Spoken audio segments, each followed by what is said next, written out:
Have I ever played you that song, Vish? The intro song, the whole song? No. No, I I don't should think do so. I should share that. I should share that with you one time. I think you'd really like it. It's called The Bastards Will Pay. And it's from my favorite Christian heavy metal band, Trouble, who was active in the late 70s and until like the mid 90s, I think. But yeah, they loved Jesus, but then they also loved sex, drugs, and rock and roll, and they struggled to find that balance. So, but yeah, uh, I miss you, Trouble, wherever you went. Hi, everyone, and welcome to my show. I'm Kip Davis. I'm a biblical scholar, and I'm a specialist in early Judaism and the Dead Sea Scrolls. And I stream every Friday at this time of the afternoon or evening, wherever you happen to be. Vish and I are located here on the Pacific Coast, and it's 2 o'clock, and it's a lovely day. I went mountain biking yesterday. It's pretty great. Oh, hey, oh, LA. Nice. That's cool. Why you look like really, is it just me? Because you look like Yeah, it's really autofocus. pixelated. Oh, damn. That's crappy. Oh wow. Whatever. We'll manage, I guess. I'm sorry, everybody, for that. But here we are. Welcome. It's a good day. It's a good day to be streaming. We're just continuing on today from where we left off last week, and this one is important, I think. So we're gonna stick with it today, and then we're probably not going to get through it all. So we're just sticking with it until we're done. And I know this is jeopardizing my very good friendship with my co-host Vish, because it sort of takes pieces of her soul away every time she has to listen to Michael Jones open his goddamn mouth. And I'm sorry, Vish, but I certainly appreciate your sacrifice and your internal struggle for the cause. So I'd ask how you are, but you're probably feeling, yeah. How is Kip feeling since Team Norway beat Team Listen, so I I have I am not such a, what's the word I'm looking for? It's been a while, but I'm not such a raw patriotic sort of sports fan. I have my local team that I love, and I want everybody else to just crash and burn all the time. Back in the 90s and the aughts and like the 2000, most of like up through till like 2012, 2013, I was very much on the Team Canada bandwagon. And I was happy. I cheered when Team Canada won the Four Nations Cup a couple years ago. But I think since the Calgary Flames in 2012 and 2013 started to uh, draft a lot of American players, and I started to like big fan of like Matthew Tkachuk and Johnny Gaudreau, rest in peace, Johnny.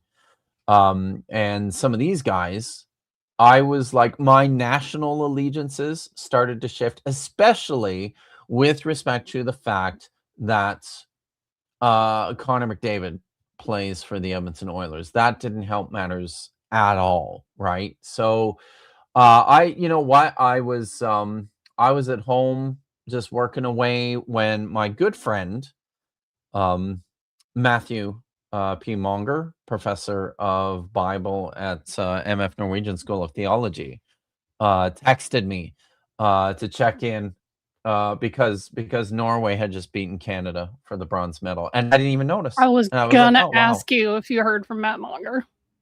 yeah, right away. And I feel bad. I feel bad that I wasn't paying closer attention because it would have been funner for him if I was. He could have laughed at me a little harder. So, yeah. So, good job, Norway. Every now and then that's gonna happen. Way to go. You did that thing. Canada's gonna continue to dominate in international competition for the foreseeable future. You can't win them all, but you can win, 92% of them. There. That's but yeah, I mean, I think those sum up my feelings pretty well. So, there's probably a bunch of people here. Good to see you people. Dor Etgar, Shalom. And Shalom and Stevens and Lil. Lil is here, Lil of all trades. Treats for Dagon. I'll get him some treats when the video starts. How's that? Allegedly Fred is here. Cuneiform guy is here. No Way Yahweh is here. It's bad when we need another IP response. Yeah, and it's gonna be like this for a little while. John, it's good to see you. Budding Hebraist, noise ending, good to see you. And Teddy the Wonder Lizard. Hi, all. Been lurking for a while. First time. Hey, welcome to my channel. Welcome to the chat. I hope you find this to be a fun and a safe space. I think everybody here is pretty delightful. So, yeah, enjoy. Shh, I was never here is here. I hope Deuteronomy 23:2 gets discussed in this stream because that was the verse I was hoping would be touched on for my unit question in a previous stream. And I'm afraid to say no, it's not. Sorry about that. But, it's important you know that in advance. So, let's see. Bitcores is here. Another budding Hebraist, G Ward is here, or is Guard. Guard. Guard. It's Guard. David, it's Guard. She's decided. Guard. It's Guard. We talked about this. I asked if it was G Ward or Guard, and decided that Guard, being a very cool band, was cooler. So it's Guard. And it's cooler. But yeah. So he is in my the religion department Hebrew class, learning Hebrew through the book of Jonah. So David Sinclair, Kip was just brawling with Bosnian soccer fans. So the stream was delayed a couple minutes. Yes, my son has been watching I believe this is Canada's first World Cup appearance as well. I might be wrong on that, but so he's been screaming his head off downstairs for most of the afternoon so far. Good to see you, Triceratops and Weirdo Rock, Hyrix, Evan. You're not late. I was no, we're none of us are ever actually late. Good to see you, Ian. Tree Climb Tad for $2 says, I, for one, am ready to be distinctly uninspired. Well, here's what I'm hoping. And I'll talk about this in a minute. I'm hoping that won't actually be the case. I'm hoping that inspiration will strike today. No thanks to Michael Jones, except for the fact that he's drawn our attention to this mess. Good to see you, Lizard Lass and India Moon. But did they fucking love the Bible? No, I don't actually think any of these people do. If they did, they would pay closer attention to what's going on and they wouldn't make shit up. But that's just me. Alias Fake Name, good to see you. The Reverend 44 and yeah, a bunch of you. Good. Wow, thanks guys. Thank you for coming out, everyone. And yeah. Are you ready to get into this, Vish? You got some things to talk about. Oh, hi, Dr. Davis, and hi, Vishanti. Yo, Vishanti, do you have plans to do a graduate degree after training for the rabbinate? I was gonna do a graduate degree first, but long story, a lot of financial hurdles to overcome, and also trying to pick a school that I can attend that I don't have to toe the line of Zionism. I'm ardently anti-Zionist, So that's a tough filtering call. out schools, that is quite challenging right now. So Sure is. I would like to. I've considered Washington. They have a actual like Sephardi studies program that's led by a wonderful Devin Narr, and I wouldn't mind studying under him. But we'll see. I would love to get a graduate degree. I would love to be able to, get a grant or stipends or a fellowship or something like that. But, it just depends. Part of my final project for this rabbinic path, it's going to be a lot of what I would have contributed had I just gone straight to graduate school. So we'll see if I end up publishing, and then maybe someone will be like, hey, do you want to come study here? We'll like pay you to do it. We'll see. Yeah. I think it'd be great. You'd be great. But yeah. We'll see what happens. So yeah. All right. Yeah. That's the thing is somebody says that they're glad that I'm anti-Zionist. Yeah, it's still the minority position within the Jewish community broadly, but we're building our own institutions and our own communal structures outside of nationalism.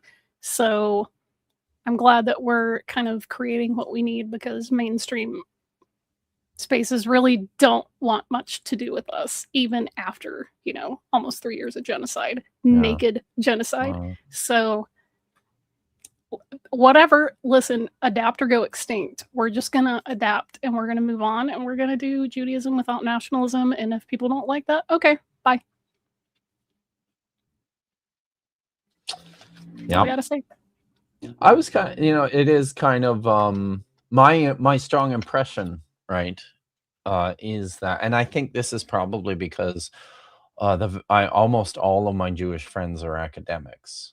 And I think you're probably more prone to find, not that, I mean, there's plenty of Zionist Jewish academics, but I think you're probably more prone to find more anti-Zionist Jewish academics. Yeah, I mean, it depends.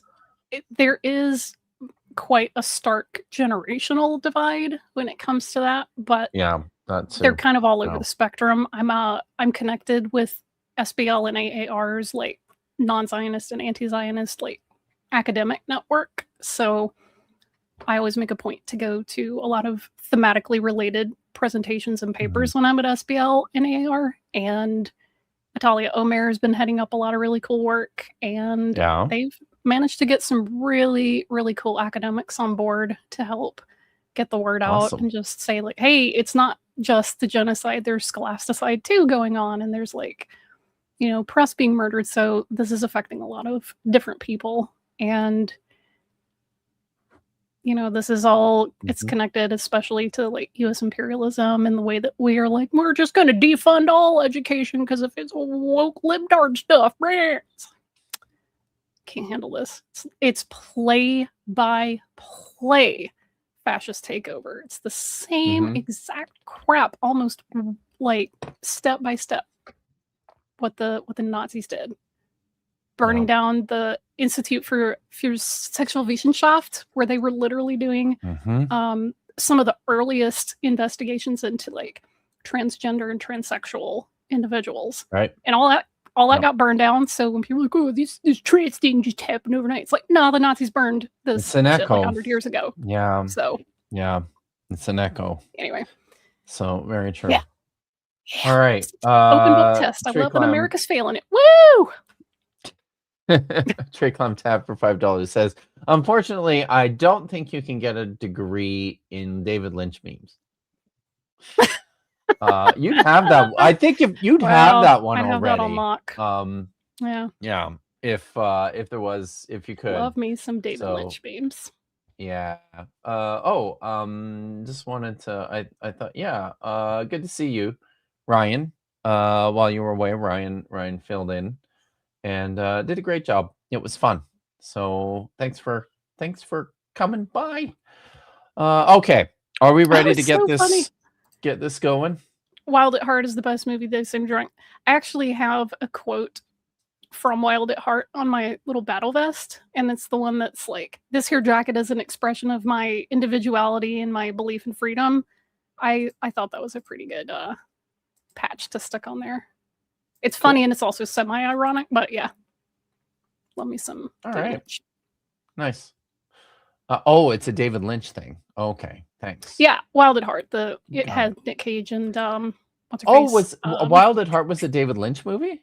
Yeah, okay. Yeah. I've seen it. I remember it, but it was a great movie. But wow, neat. What's her face? She's really tall. Come on, brain. I've been increasingly unable to remember names offhand, and I do not like that. No, it's Gina Davis, right? No, no. What's her face? She was in Jurassic Park. Oh, Laura Dern. Is that Laura Dern? Thank you. Yes, Laura Dern. Yeah. Right. Okay. Jeremiah for $1.99 says, "I like to remember things my own way." Is that a David Lynch thing too? And we'll have to like do a David Lynch marathon at some point. Okay, at some point. I did flag this one before we start, and I think this is appropriate. Yeah. Protestant apologists fetishize the Bible. They do not love it. Correct. So, what's happening today? We're going to continue with this this lecture on the Exodus, on the historicity of the Exodus and the Conquest that Michael Jones delivered, I believe, in Boston during ETS. And the reason I think that is because the church where he's speaking looks familiar to me from some other events that they did at ETS. I could be wrong, but I believe that's what's going on here. So he's just gone through a bunch of stuff for the Exodus. And what we're picking up here now, he's going to talk for a little bit about the Ark of the Covenant and then slide into all that, all that evidence for the biblical conquest that is supposedly out there. What's happening today, I sort of thought the best way to do this, and a lot of this is just because I was so irritated by seeing this when we started reviewing this video last week on the Friday show. If you haven't seen it, I encourage you to go back and look at it at some point after the stream. But what was really, really frustrating to me is that he would pull these little fragments of sentences out from the texts he was citing, just quote mining his way and Trojan sourcing his way through his presentation. So I have done a lot of reading this week. I've picked up, and here's the thing, like I've picked through a tiny handful of scholarly sources about the conquest of Canaan. But I think it's useful just to provide people a clear perspective of what scholars are actually saying about this, and why this presentation is just so goddamn ridiculous when you look at what scholars are actually saying. So we're going to watch and we're going to do lots of reading today. So I hope everybody is in the mood to read, because that's happening. All right. You got it queued up. What did I say? You got the timestamp. I just went ahead and started. We were already at about this stage. Oh yeah, let's do that. And honestly, right about where we left off. Oh, wait a minute. No. I need you to start at the 20-minute mark. Sorry. Cause I've got this amazing section from Scott Nagel's article about the Ark of the Covenant. So sorry about that. Okay. Let's do. Did we really get through the Ark of the Covenant right now? Okay. Like, for example, look at the church we're in. Do you think this was built yesterday? No, of course not, because the stage would be bigger. There'd be fog machines up front here. There'd be, moving lights. No, this church was built over 100 years ago. It was built during the customs of the time in the 1800s. We can clearly see styles and architecture around it are not going to fit with modern church designs, right? So we can date churches based on time, right? That's the point. Well, the Ark of the Covenant, the same thing happened. In Egypt, furniture would update over time. We can tell when furniture was being built because customs changed over time. So David Falk, who's an Egyptologist, says the Ark of the Covenant as we know it from the Hebrew Bible is steeped in the culture and context of its time.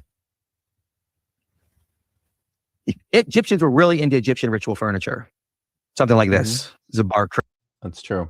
Egyptians were really into Egyptian ritual furniture. It would be weird if they were into like Greek like furniture.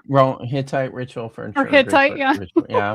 That's true. That's very true. He's really dug the aesthetics of Akkadian ritual furniture. Like, come on, man. That's right. Funny. You go to Egypt to they loved Egyptian ritual furniture.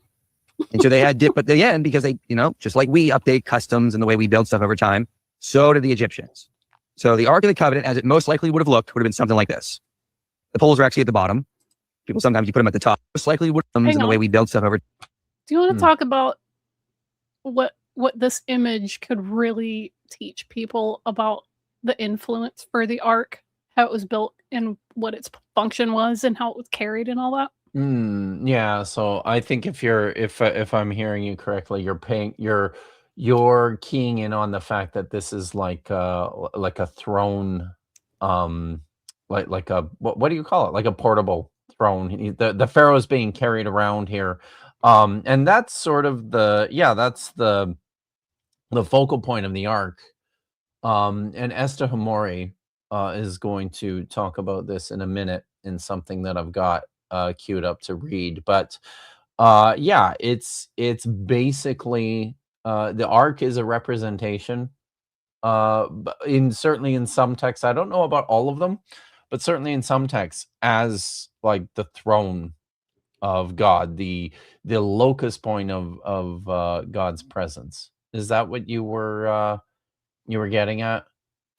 Yeah, I mean, when they're building it and there's two cherubim, the text says, God's like, oh, I'm going to dwell between those two cherubim. And when they carry it, they put poles in it and hoist it by the poles. And it's like, this would be a visual depiction of that idea. Yeah. So this is pretty directly influencing the Ark. It's like, okay, maybe there's not a human being sitting on it, but it's manifesting, the presence of that God. So, Pharaoh was, I guess, the presence of that God, so this is the parallel to that. And like, guess what? Yeah, it's probably like the Ark of the Covenant is probably most closely influenced by Egyptian ritual furniture. It's true. I actually cracked open David Falk's coffee table book. I did, and I'll say it, right? Like he's probably right about more things than he's not in that book. Like it's not bad. I think he's right about the ways that he's the ways he's drawing comparisons on the Ark to other pieces of furniture in the Egyptian repertoire. And I think he's probably right too, that the Ark might be is most closely aligned to an emergence at the end of the Bronze Age.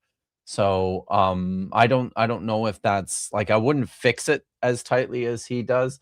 And the one thing that he does in his book that I think is ridiculous is to set this all within a context of an actual Exodus and an actual Moses and an actual Aaron. So that stuff is dumb, but lots of the rest of the stuff that he has in there, he's probably right about it, right? So sure, Egyptian royal furniture that dates to around the end of the Bronze Age. We're good. And I really wish that I didn't have to address this bullshit. But hey, Jimmy, stop. You don't. We can just move on. Okay. You don't. For the powering good. with electricity. Time. God. So did the Egyptians. So the Ark of the Covenant, as it most likely would have looked, would have been something like this. The poles are actually at the bottom. People sometimes you put them at the top. Probably not likely. Probably would have been down here. This is the most likely way, based on what the Bible says, what the Ark of the Covenant would have looked like. And it would have been steeped in the Egyptian ritual culture of its time. So let's talk about this. So Egyptian ritual chests were used for transporting sacred objects. Okay? Egyptian sacred furniture often had long removable poles attached to the base. Often they were wood boxes covered with gold inside and out. They had a sacred cloth draped over and made a lid. It would be something like what we call the mercy seat. So the Ark's deconstruction and its dating of its symbol suggests the Ark was made no earlier than the reign of King Amenhotep III, so early 1300s, and no later than the end of the 20th dynasty. In other words, whoever built the Ark would have lived roughly around the 1200s or so in that general time period. Now, if I were to ask you, let's do a comparison here. So we live in America. Mexico's to the south. Israel was north of Egypt. I want you to build me a couch using the customs of Mexican-style furniture of the 1700s. Who could do it? Hi. You could. Hi. Yeah, I think the important point here to make is that not everybody could do it, but some people could, right? Some could do it. Yeah. Oh, hey, what's up, Dan? Hey, the Ark good was to see you, Dan. probably a shrine model. In my book, I provided an illustration of a shrine model found in Megiddo. It was a box that had Caribbean at the corners. Hey, Oh, that's very cool. Nice. Wait, is I that, like that. the Bible says so, or is that the monograph, Adonai's Divine Images? Yeah, let us know. Because one of those is free access. That's true. Right. No Google, no libraries. If the book of Exodus is not reliable, or it was written much later in Israel, they would never have designed. Hell yeah, open access. Let's go, baby. All right. Yay. The Ark the way it's designed. Would never have done it. They would. That's been incredibly hard to get accurate. But based on the best available understanding of what we found in modern archaeology, the Ark lands solely in the 1200s or so, around that time. Here's the thing. I don't have a problem with noting that the Ark resembles pieces of Egyptian royal furniture that stem from the late Bronze Age, but I don't think you can limit the terminus of that so cleanly, especially not if you think the Ark didn't necessarily come from Egypt. Here's the thing. There was a ton of ongoing Egyptian influence throughout the Levant for a long time after the Ramesside period. And the funny thing about how this works a lot of times in different cultures and different areas is when a dominant culture has an influence on a smaller group of people or a smaller region, and then the trend fades in the place of its origin. It doesn't necessarily fade as quickly in these outposts. It holds on for a lot longer. Sometimes it becomes adopted and ingrained directly into the new culture. That's kind of how this works. So I don't think this is a good argument that within Egypt we see this ritual furniture passing out of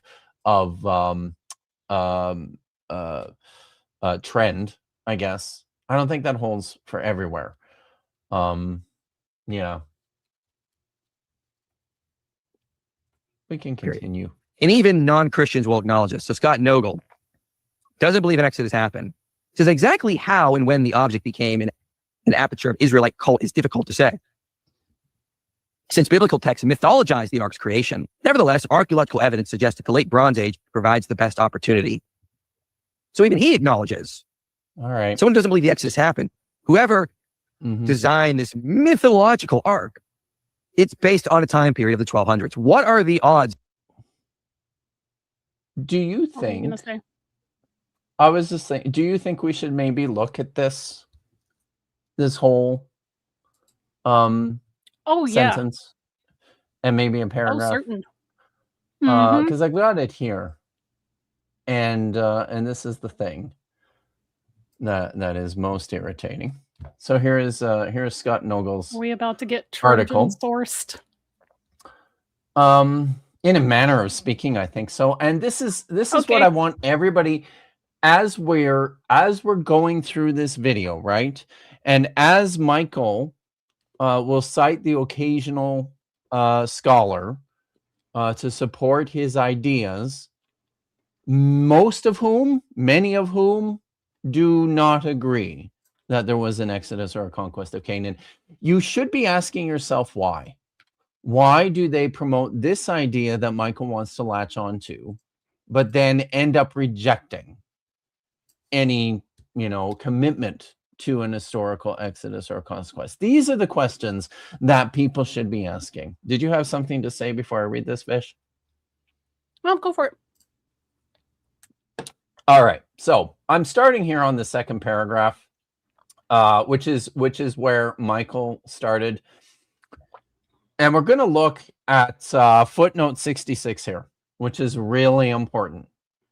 Exactly how and when the object became an appurtenance of the Israelite cult is difficult to say, since biblical texts mythologize the ark's creation. Nevertheless, archaeological evidence suggests that the late Bronze Age provided the best opportunity because it saw an increased Egyptian presence in the Levant. Now, Michael cut off the last bit of that sentence, and there is this footnote 66, right at the end of the quotation that he read, and it's a sizable note here, right? Whoops, I went too far. You can see this. It's a sizable note. Shall we read this? I think we should. Small, but yeah, go for it. Let's see if I can make it a bit bigger. Yeah, I can. Here we go. Okay, a little bit bigger there. Okay, Yay! Can I go over? But I can't. Why can't I go? I don't like that, scroll though. button at the bottom of your I don't document? know why I don't see it. It's not working. That's Dang. annoying. So unfortunately, that's not going to work as well. People are going to have to just take my word for it, I guess, if they can't read it. Okay. Sorry. Note 66. It is not my intention to enter the debate concerning the historicity of the Exodus. The subject has been covered amply by biblical scholars, Egyptologists, and archaeologists, and little by way of consensus has emerged, as can be seen by many of the essays in this volume. This is a huge book that's kind of an exhaustive and multi-technical, interdisciplinary review of the most features of the Exodus. It's a very good book. Where was I? Some suggest that it was a plural phenomenon that took place in stages over time. Others view it as a single but much smaller event. Some scholars identify the nascent Israels with the marauding Haparu, though in more recent years, the Shasu have become the comparative group of choice. See Greenberg, Givian, Rifford, and these other ones. Dating the Exodus has proven even more difficult, though most positivist views place it sometime between the 14th and the 12th centuries BCE. In my view, while some of the proto-Israelites might have lived in settlement communities in Egypt, such as the house of Joseph, the Levites, and perhaps elements of the Benjamite and Judahite tribes, and others might have been among the Shasu, the overwhelming archaeological evidence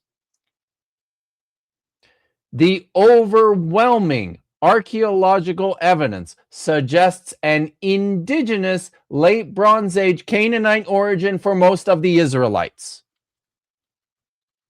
I sure hope everybody heard me when I said that. In general, I will concur with Weinstein, who remarks, quote, if there was an historical exodus, it probably consisted of a small number of Semites migrating out of Egypt in the late 13th or early 12th century BCE, ultimately settling in southwest Canaan, where the Egyptian heritage would allow them to melt into the local populace. Oh, that's the whole note there. I guess I didn't have to shrink it. So, yeah.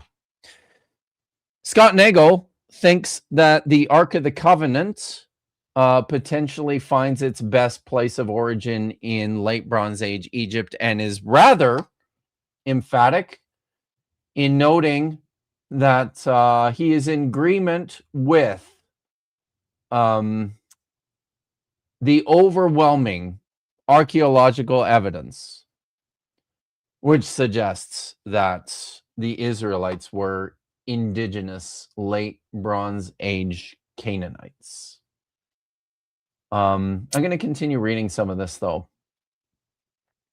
The Egyptians built garrisons, administrative offices, and Egypto-Canaanite temples to facilitate the collection of grain.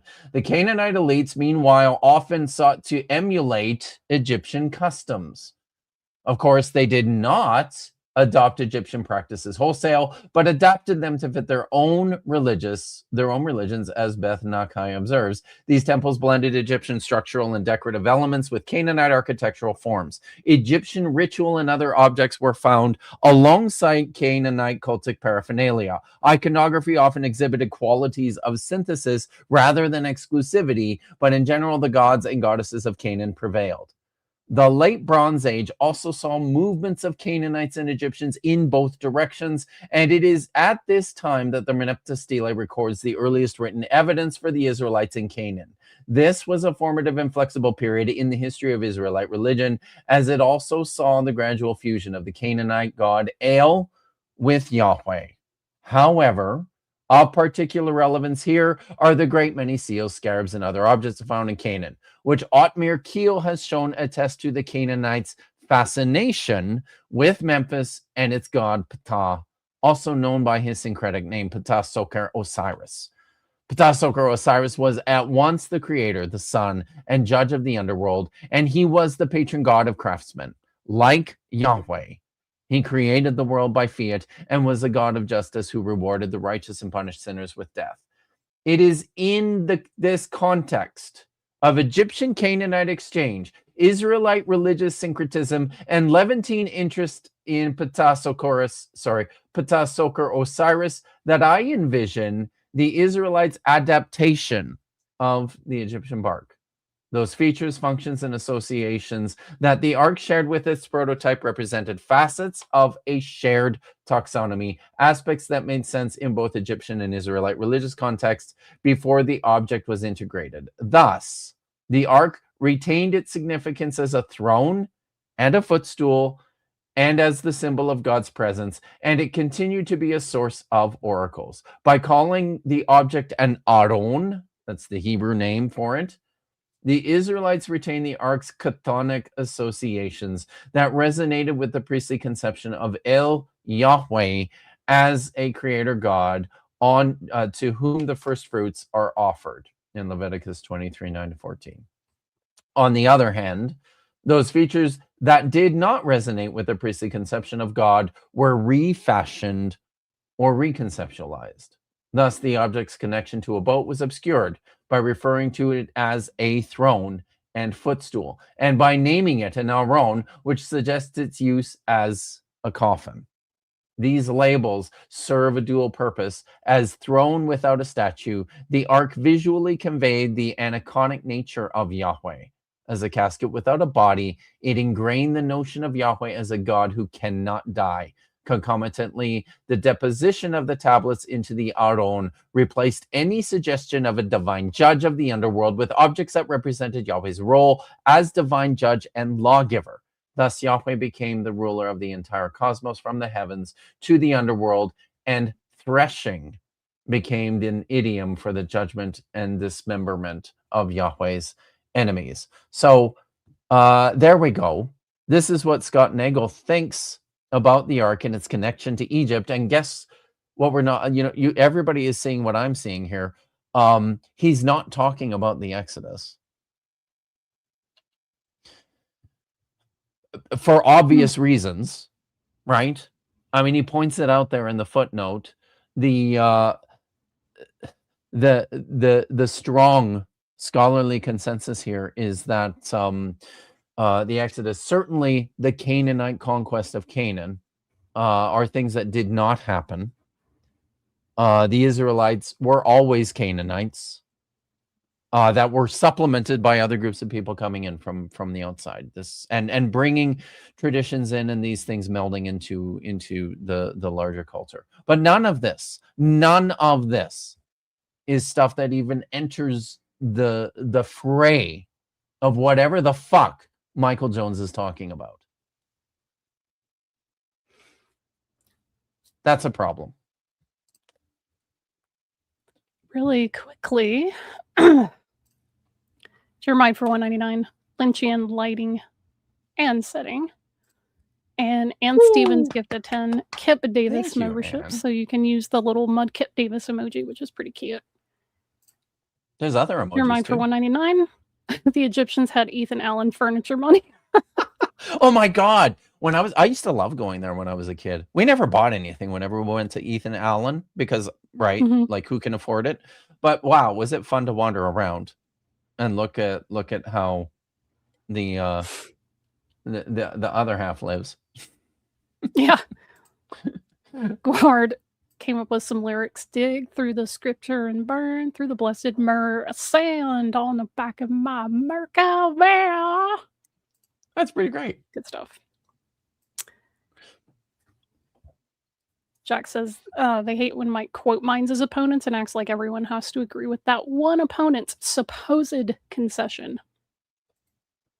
Exactly what's happening here, right? Yeah. I mean, that is somewhere exactly up there. it. Katie Lewis, I think, was saying that, when we're talking about Egypt, what region and era are you talking about? Because there was a long period where, quote, Egypt went all the way up into parts of Canaan. So. Very much so, yeah. Okay. Ladies and gentlemen, I don't know. So let's move on now. Let's talk about the conquest, because again, we had Semites in Egypt around the early 1200s, and they left. They abandoned Avaris. So where did they go? Well, we would say there was a conquest of Canaan. Do we have evidence of that? Nope. End of video. Thanks, everybody. Have a good weekend. Yeah, have a great weekend, everyone. Yeah, and now that he's already built this flimsy argument about Avaris, he's just taking that for granted. It's just a house of cards here, man. It sure is. Well, let's go into this a little bit here. So if the Exodus happened around 1265, we should expect to find a conquest around 1225, right? So that's where we got to look, around that time period, right? Now, what we were told by the experts is there's no evidence of a conquest either, because we don't see massive cities being burned. We should be seeing city after city destroyed, burned, plundered by the Israelites coming in. And we don't see that. Case closed, no conquest, right? That's... I'm sorry, what does the Bible say, though? Yeah, that's not exactly... That's not the reason. Accurate. That's kind of a straw man. Yes, it's very much so. Yeah. I mean, we can get into some of the problems as we move forward here, but it is not just one thing, right, that scholars are looking at. There's a wide range of problems with aligning the biblical text to the material culture and the archaeological record and the historical record of what's happening in the Levant in the 13th century BCE. So we'll just put that out there. Does the Bible say they burned city after city after city after city? No, does not. It says 3 sites were burned. So real quick, they burned Jericho, Ai, and Hazor. Hatzor. Those are the 3. Hatzor. What he does say, though, is he says, basically, you're going to inherit that land. You're going to live in houses you didn't build, live in cities you didn't build, reap from vineyards you did not plant. And what you know it, that exact text is weaponized today. People's justification comes after they've already, taken over this stuff, which is largely what's happening here. If you move into a site that's been abandoned or has already been destroyed at some period before, or it's even sparsely populated, you could just move right in and then go, actually, we conquered this because it's our divine right. Who's going to tell you that didn't happen? They certainly weren't doing archaeology back then, so. Yep. Ugh. This says this in Deuteronomy and Joshua over and over again. So if that's the case, we shouldn't expect to see any major changes in terms of the structures of Canaan, right? They just moved in and they took over things. That was the goal of the conquest. And again, they only burned 3 cities. I want you to pause it there. Jericho, Ai, and Hazor. I want everybody to think about what he said. Chatzor. Thank you. We shouldn't expect to see any major changes to the structures of Canaan if the Israelites came in from outside after spending 400 years apparently in Egypt and they just moved in. Does that sound right to you, Vish?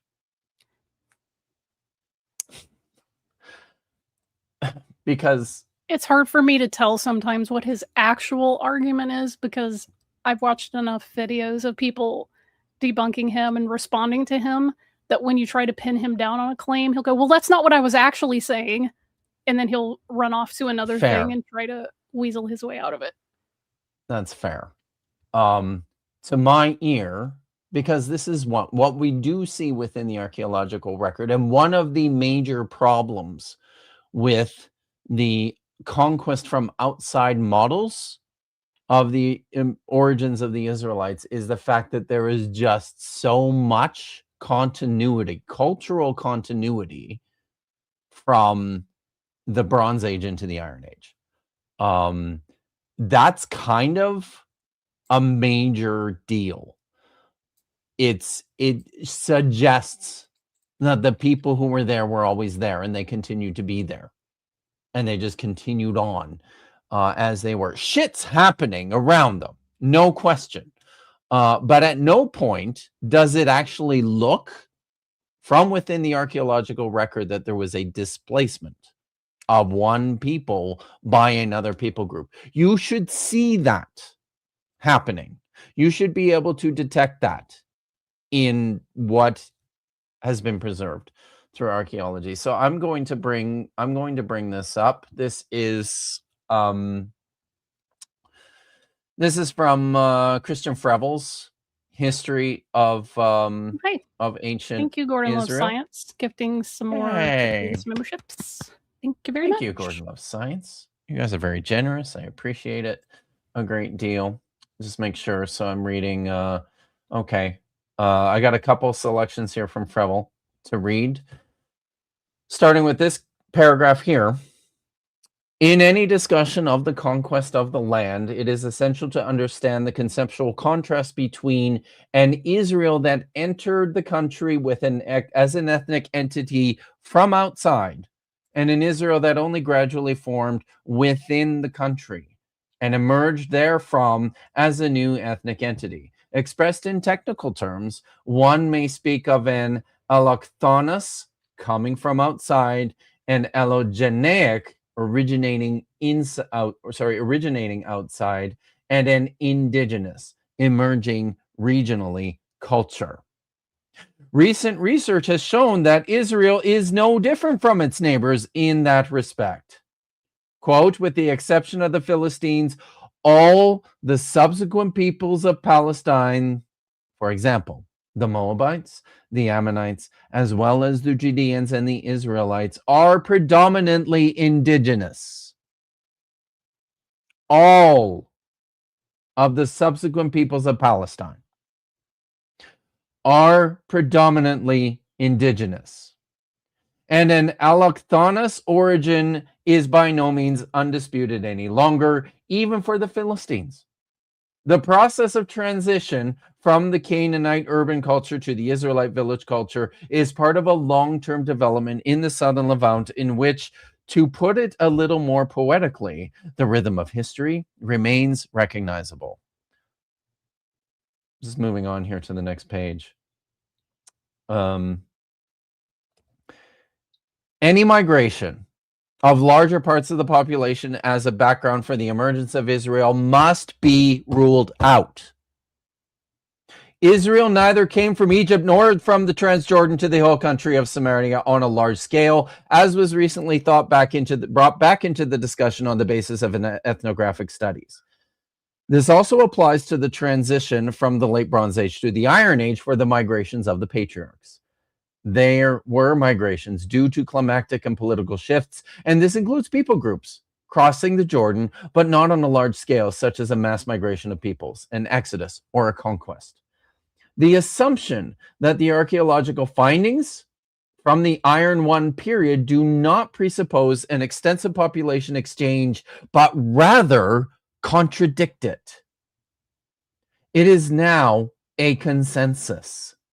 Other explanatory models must be sought for the emergence of Israel on Palestinian soil. The reason for the change lie in political and cultural developments of the late Bronze Age, which led to the collapse of the economic system and thus of the late Bronze Age city-state culture.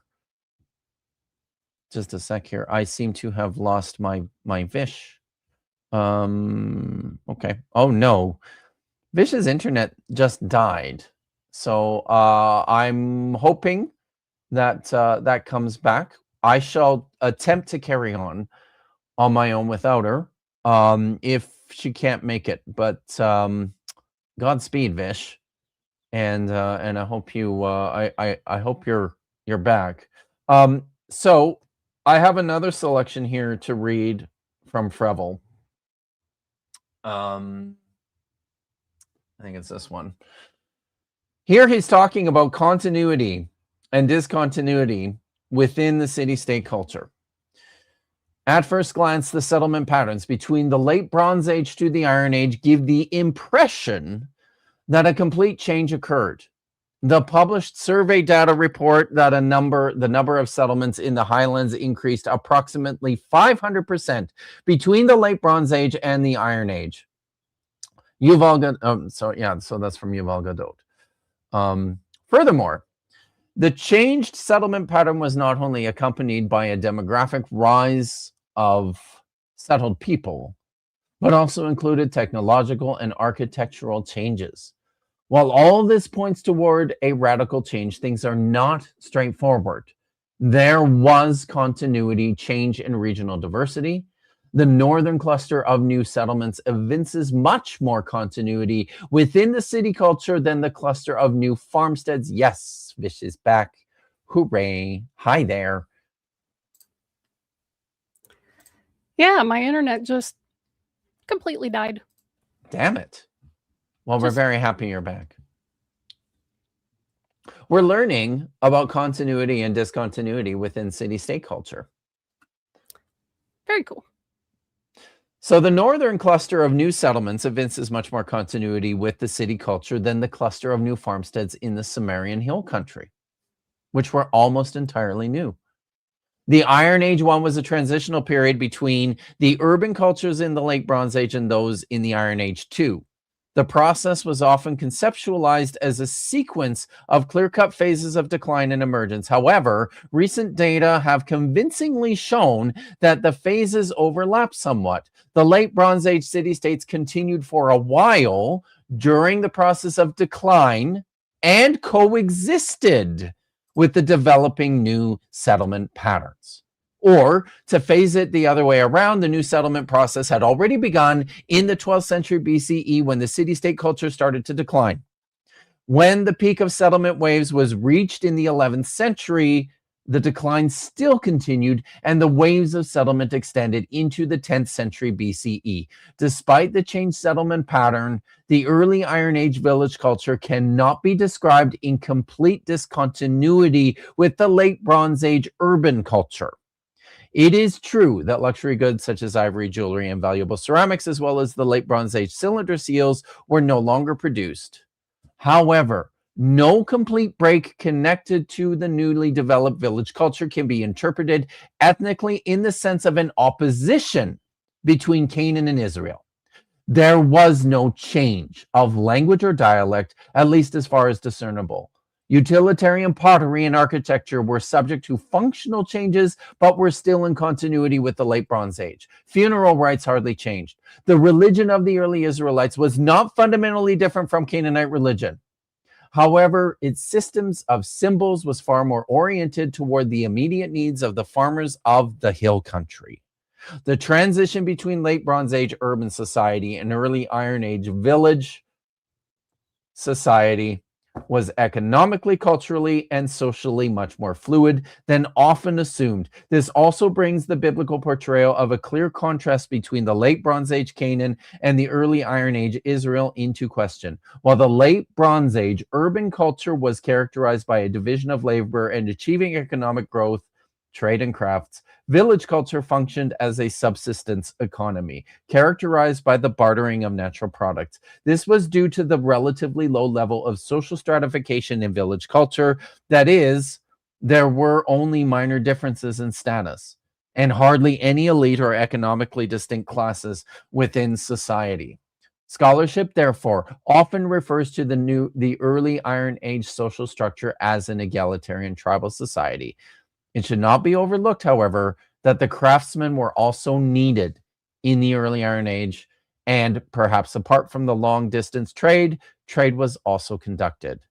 Land ownership of the early Iron Age to the tribal society was also dependent on social networks, usually reflecting kinship, which cultivated the idea of a common heritage.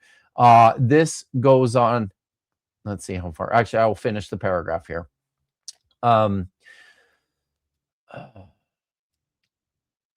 The undoubted changes in social structure, economy, political organization, demographics, and way of life were probably due far more to the upheaval of the Canaanite city-state society than to an Israel that contrasted with Canaan. Looking at all the available information, not just cherry picking here, looking at all the available information, one cannot help feeling that the contrast between late Bronze Age and the Iron Age has been strongly overemphasized in research to preserve Israel's distinct otherness. However, this corresponds far more to the traditional models of the allogeneic origin of Israel than to the current more plausible models of indigenous origin. De facto, the transitions were far more fluid. That was a lot. I will just summarize this by pointing out, I hope everybody picked that up. All of that was to say that there was a societal shift that can be detected within the archaeology. There is the emergence of this new hill country culture, these new hill country settlements. But what's happening is there a gradual, protracted decline of Canaanite urban culture that lasts for over 200 years. However, very importantly, these are things that are occurring side by side. This isn't the Israel's coming in and wiping out the Canaanites. This is Canaanites changing the way that they live and taking their goddamn time doing it.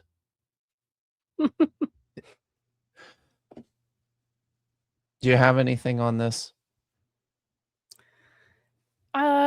Mostly just to co-sign. Like, I appreciate the author just coming right out and saying that many different peoples are indigenous to the land, because that is true. This is an extremely important point, right? And one that's I've got some other stuff that we're going to read here shortly, but one that's emphasized quite a bit by very prominent archaeologist Israel Finkelstein likes to point out that everybody wants to talk about the emergence of the Israelites. Nobody talks about the emergence of the Moabites and the Edomites and the Ammonites and the Aramites. And it's all happening at the same time. All of it. This is what's happening. This is what the Bronze Age collapse is. It's this cultural shift. It's not the obliteration of a people group by another people group. It's a collective of more disconnected people groups starting to organize themselves and to collectivize into these nation states, which is something that takes place over a much longer period of time. The thing that we do here, everyone, on this channel, a lot of what we do here is nuance. These are complicated questions and subjects that are not easy to distill into a single slide that has a sentence fragment on it, as Michael wants to do. He's doing a disservice to his audience by not bringing them a fuller, more comprehensive, more realistic, more nuanced perspective of what scholarship is actually doing when it comes to this stuff.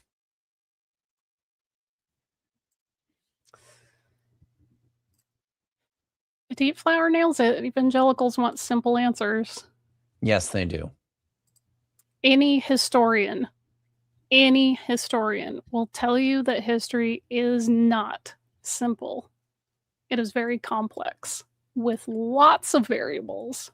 So, I mean, it sucks that we can't just have a soundbite answer, but humans aren't like that.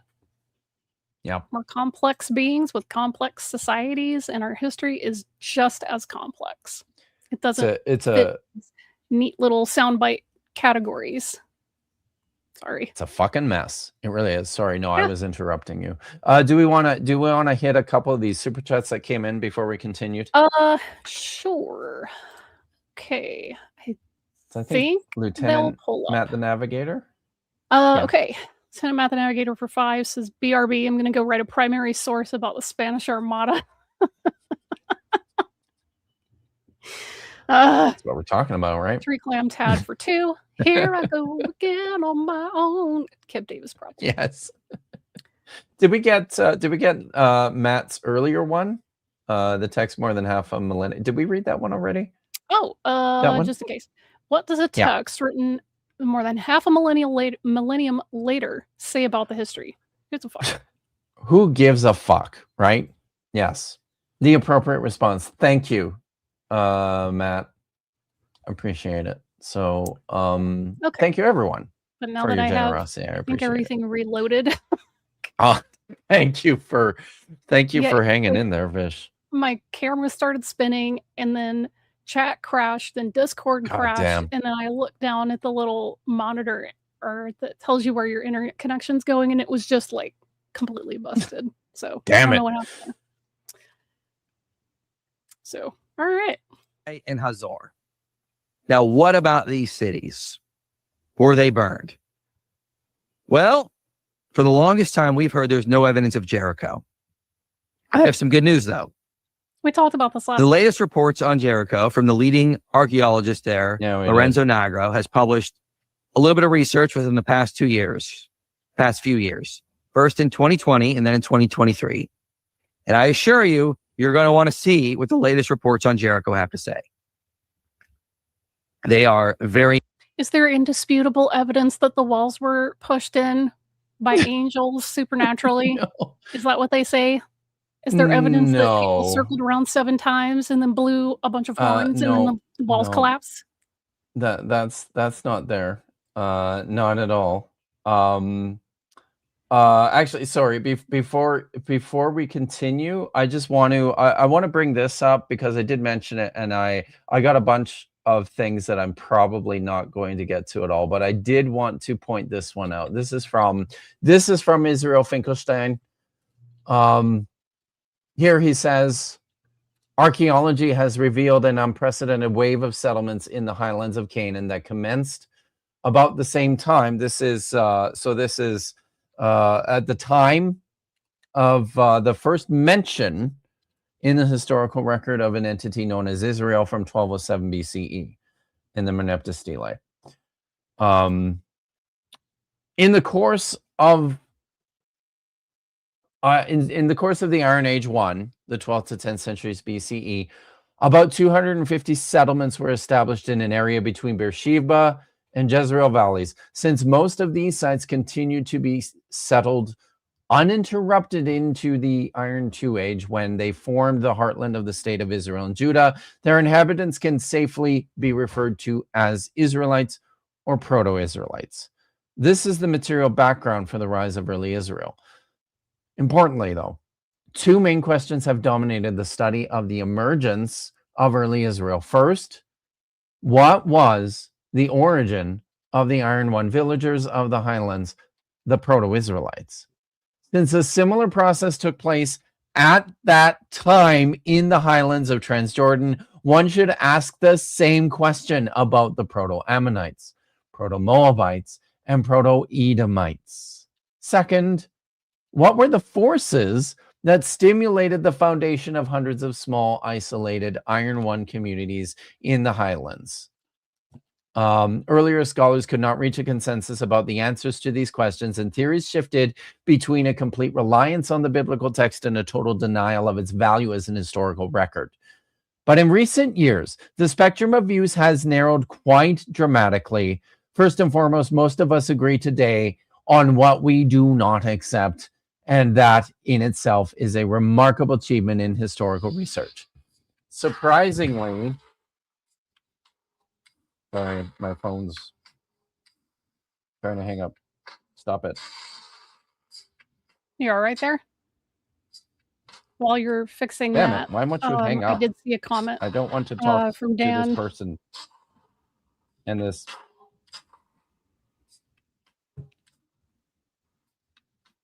There we go. Okay. Where was I? In recent years, I was just highlighting this comment, but it's fine. The spectrum of views, yeah, we'll talk about Nagro in a minute. The spectrum of views has narrowed quite dramatically. Yes, it's a remarkable achievement in historical research that has happened. Surprisingly, most scholars today will find it easy to unite behind the rejection of all three theories proposed by scholars that dominated the study of the early rise of Israel until about 20 years ago. And those were the conquest theory is one of those. The other one is the peasant revolt theory, and the third one is the shoot, I can't remember the third one, but in any event, currently scholars are generally more agreed that it's this multifaceted, much more complicated presentation of things that are happening within the Levant. Okay, I just wanted to get that in there. We can continue with the video here, and then we'll talk about what Lorenzo Nagro says. So here nice. he's going to so I'm going to get to start that. talking about the walls of Jericho. He's coming up here. Okay. You will see some of the latest research on Jericho today. You guys ready? All right. But first, I was going to give you the backstory of Jericho. So the first person to excavate Jericho was John Garstang. He went there and he said there was a destruction of Jericho around 1400. Though he didn't really do much. And then Kathleen Kenyon came. She said, well, there was a destruction, but it was actually around 1550. All right. So no evidence of a conquest during the time of Joshua that we've established. Now, here's the issue, though. When she went there, she discovered a Cyclopean wall right there. Now, what is that? This is the wall that was destroyed in 1550. Now, a Cyclopean wall is what you would expect. It's just a single wall. I think it's Cyclopean, but also this image reminds me of the ancient aliens people who are always like, look at these walls, those stones fit together so tightly you couldn't even put How could they? Who bits of could do paper through that? them. Nobody could do this without like help from advanced technology. That's right. It's those white aliens. Now that's a problem. Yeah. Because doesn't it say something interesting in the book of Joshua? It says Rahab lived in the wall. You've talked about Nobody this. could live in a cyclopean wall because it's just a single. True. Do you want to talk about that a little bit? In a second, let him finish this about the cyclopean wall, and before he goes on, I think we need to return to the text, because it is important. What we need to look for with Jericho would be a casemate wall. Yes, because a casemate wall, like here's your inner city from a bird's eye view. You can build rooms because it's two walls with enough space for rooms in between them. You can see here's a picture of what we can see in terms of casemate walls from the ancient world. You can see there was room to sort of get inside those places. Casemate walls. That's what should have been at Jericho when Joshua came through. Mm-hmm.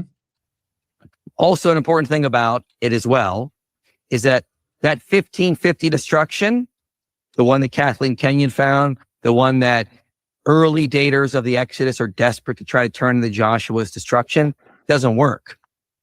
Because whoever destroyed that wall used ramparts. They used battering rams. Did Joshua use battering rams? No, he did not. The walls came to. No, he didn't. He used horns and angels. That's right.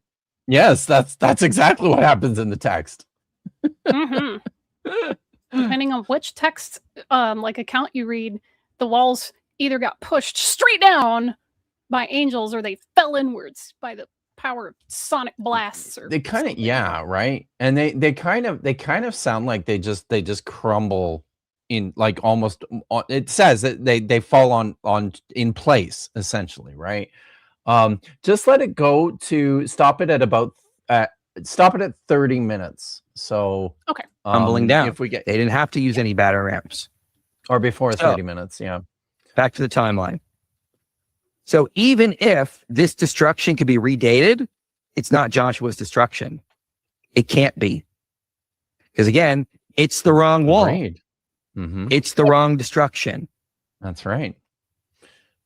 Cannot be Joshua's destruction. Totally was there agree. another destruction maybe? Hmm.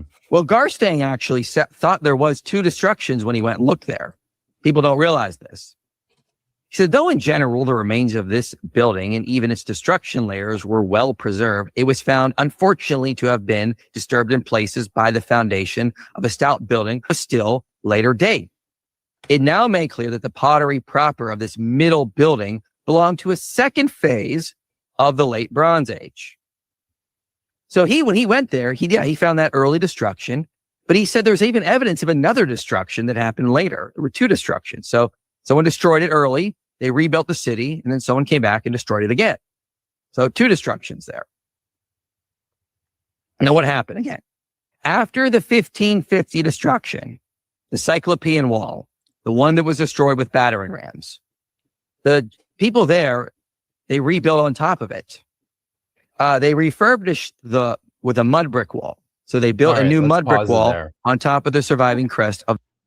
Very important. A couple very important things to point out here. Michael said so himself. The problem with the 1550 destruction of Jericho is that it's a Cyclopean wall, not a casemate wall, because of how the text describes the city of Jericho, right?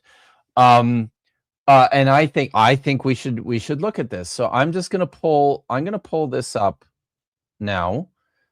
This is Thomas Dozeman's Anchor Bible commentary on the book of Joshua. He's got a paragraph here about the findings, the archaeological findings of Jericho that Michael just kind of went over here, right? Well, then he's got this important stuff here. I think important stuff with regards to the text and its relationship to the archaeology. The literary use of Jericho in the Hebrew Bible is concentrated in the story of its destruction by Yahweh in the book of Joshua, which contains half of the references to the city, 26 occurrences.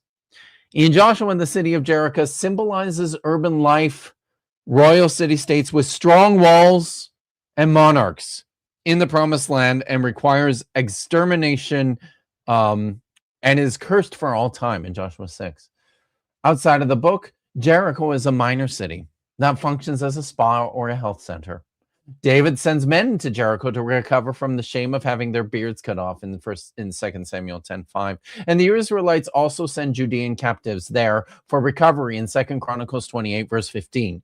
Jericho is identified in the post-exilic period as a city where the returnees from exile take up residency, Nehemiah 7:36 and Ezra 2:34. It may also acquire eschatological significance in the story of Elijah and Elisha as the place where Elijah ascended to heaven and Elisha sweetened water, 2 Kings chapter 2. The inclusion of Jericho in Joshua 2:1 raises questions about its role in the story of Rachav. The emphasis in the Masoretic text, namely that the city of Jericho was the object of spying rather than the land, fits uneasily into the larger story. Note, for example, that upon the return to Joshua, the spies report on the land, not the city, in verse 24. This tension, along with problems in chronology in Joshua 1-3, led Knopf to conclude that Joshua 2 is a late addition to the book. D.J. McCarthy interpreted the references to the city as an addition to a story of spying the land. Bowling and Wright wrote, quote, the 3 references to Jericho in quick succession here, verses 1-3, but not again in the chapter, serve to tie the story of reconnoitering the land together with the story of the fall of Jericho in chapter 6. The story of Rachav may originate from an independent legend, but there is little doubt that the setting of Jericho is essential to the story and to the book of Joshua as a whole. The destruction of Jericho in Joshua 6 is central to the procession of the ark to the mountains of Ebal and Gerizim, since its extermination under the ban provides the paradigm for what Joshua and the Israelites must do to all the cities in the promised land. So Jericho is functioning literarily like an emblem, like a signpost, like the prototypical Canaanite city with great big strong walls and you know, this impenetrable city that would require a miracle from Yahweh for its destruction. That's something that people often forget. I've made this point in other streams before on this idea, or in other videos before on this topic. At the heart of it, Vish, you mentioned it, the story of the destruction of Jericho is a miracle story. It's about God's power to destroy this impregnable city. That's the point. Okay, let's talk about this wall for a second. Just moving on here. Here's what he's talking about. In the text of Joshua chapter 2, it talks about Rahab living literally in a wall on the wall, is how it describes it. Here's what he has to say about it. And this is basically universal among scholars with respect to what it's talking about here. In a room of the wall, the Hebrew bakir hachomah is difficult, since both words mean wall. The phrase is lacking in the Septuagint, which is also interesting. Hess notes 2 types of walls that would allow for the statement that Rachav lived in the wall. First, a casemate wall that functions as 2 parallel walls, and second, a small circle of mud brick houses that form a continuous wall around the center. He prefers the latter, which then allows for an historical reading of the text and would also account for the absence of archaeological evidence. The absence of archaeological evidence for the existence of a casemate wall. That's what he's talking about. The gates, chapter 2:5, the role of the king, chapter 2:3, and the miraculous destruction of the walls of Jericho in 621 all suggest that the author has in mind a casemate wall. Vanderloo concludes that such a casemate wall was no longer understood by Hellenistic Jews and thus was omitted by the translator. Yeah. And importantly, I believe I might be wrong about this, but I believe that the casemate wall is also an archaeological feature of the Levant that you can't really situate or date prior to the 8th or the 9th century until you go back far enough. So there's some dating issues with casemate walls in general. But here's the important point. This is a casemate wall according to the author of the text. That's how he understands it. Michael himself seems to think that this is the case, that we should be looking for a casemate wall. Remember, he said the 1550 destruction of Jericho can't be Joshua's destruction. His reason, because it's a cyclopean wall and not a casemate wall. That's what he's talking about. All right. We can continue with the video now, I think. Okay. The cyclopean wall. So they build a wall, destroyed, build a new wall on top of it. And you can see that in the data here. So here's the cyclopean wall, fell out. And then you can see this other wall they started building on top of it. So 2 walls. Now, what does Lorenzo Nigro say? So he says late bronze layers were heavily cut by leveling operations carried out in the Iron Age. Now, what does that mean?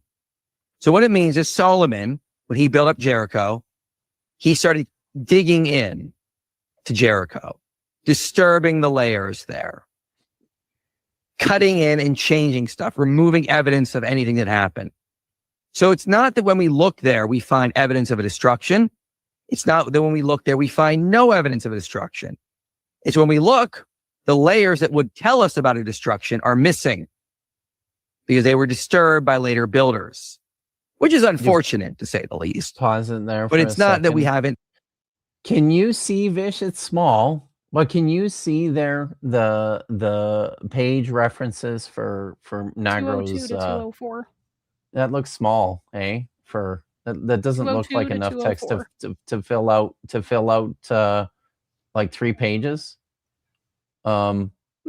He's got this little quote here. So he's seems a bit light. Those ellipses. Ellipses doing there. Yeah, what are those doing there? I don't have my text up here. So now oh shit. Just a sec here. Let me pull this up. I think we have a couple of super chats while I'm pulling this up if we want to get to those. Yeah. I will do that.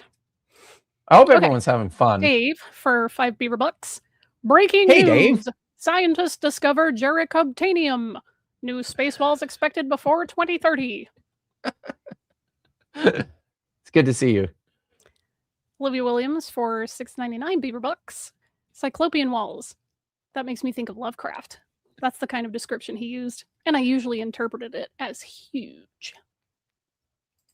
That's pretty cool. Lieutenant Matt the Navigator, did Paul Bunyan use a chainsaw? I would also like to know. Maybe he had the help of an advanced, lost, high-tech civilization. Don't we all? And Teddy the Wonder Lizard for 10. Thanks for the work you are doing. I still can't believe that people like Michael Jones actually believe what they are saying. It's mind-boggling. The human mind. Chrissy for 2. Mike Jones has written no books. Same as Kip. Thanks, Chrissy. Good to see you. Just, all right. Oh, yeah. About it. Dan was saying, Tiger explicitly says the archaeological data don't support a conquest. Yes, he does. Bring up that Trojan source. Shall we bring up the Trojan source here?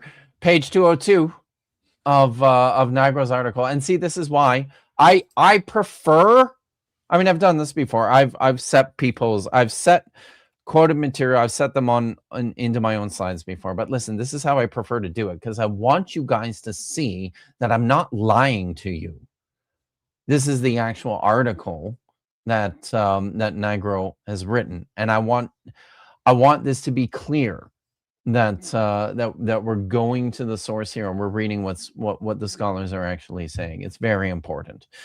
Okay, the city of Jericho was still occupied in the late Bronze Age, although in a reduced scale. The burned to collapse mud brick Middle Bronze 3 defense system was refurbished by adding a mud brick wall on top of the surviving crest of the Cyclopean wall, as in figure 25. This is the picture that Michael showed here, with the arrow pointing to the mud brick wall on top of the Cyclopean wall. Everyone can see that. Okay. The palace was scaled to a residency called the Middle Building, while there is no evidence concerning the temple. The most notable finds of this period are 2 royal signet rings bearing the insignia of Amenhotep III, which is kind of interesting, and the ceramic assemblages from Tomb 5 excavated by Garstang. The almost complete absence of any reference to Jericho in the Amarna letters contrasts with the discovery by Garstang of an administrative tablet dating from the same period, which is a substantial piece of evidence in favor of the existence of a palace and a city during the 14th century BCE. In the following stages of Late Bronze 2B, the site was still occupied in spite of the claimed lack of Mycenaean pottery, which led Garstang to conclude that the city had been abandoned. The absence of Mycenaean pottery in an inland center may not be chronologically meaningful. Moreover, as on the eastern flank of the Spring Hill, Kenyon uncovered dwellings dating to this period. And it seems clear that the middle building was still in use. Late Bronze 2B layers were heavily cut by leveling operations carried out. Unfortunately, the reliability of the royal name. Whoops. I just went back to the same page. Sorry. Here we go. So this explains that it's the site leveling explains the scarcity of 13th century materials, not the complete absence, by the way, just the scarcity of 13th century materials. Late Bronze 2 layers were also detected in the southern and eastern flank of the Tell by the Italian-Palestinian expedition in areas A, E, and T, as well as to the northwest in Austro-German trenches.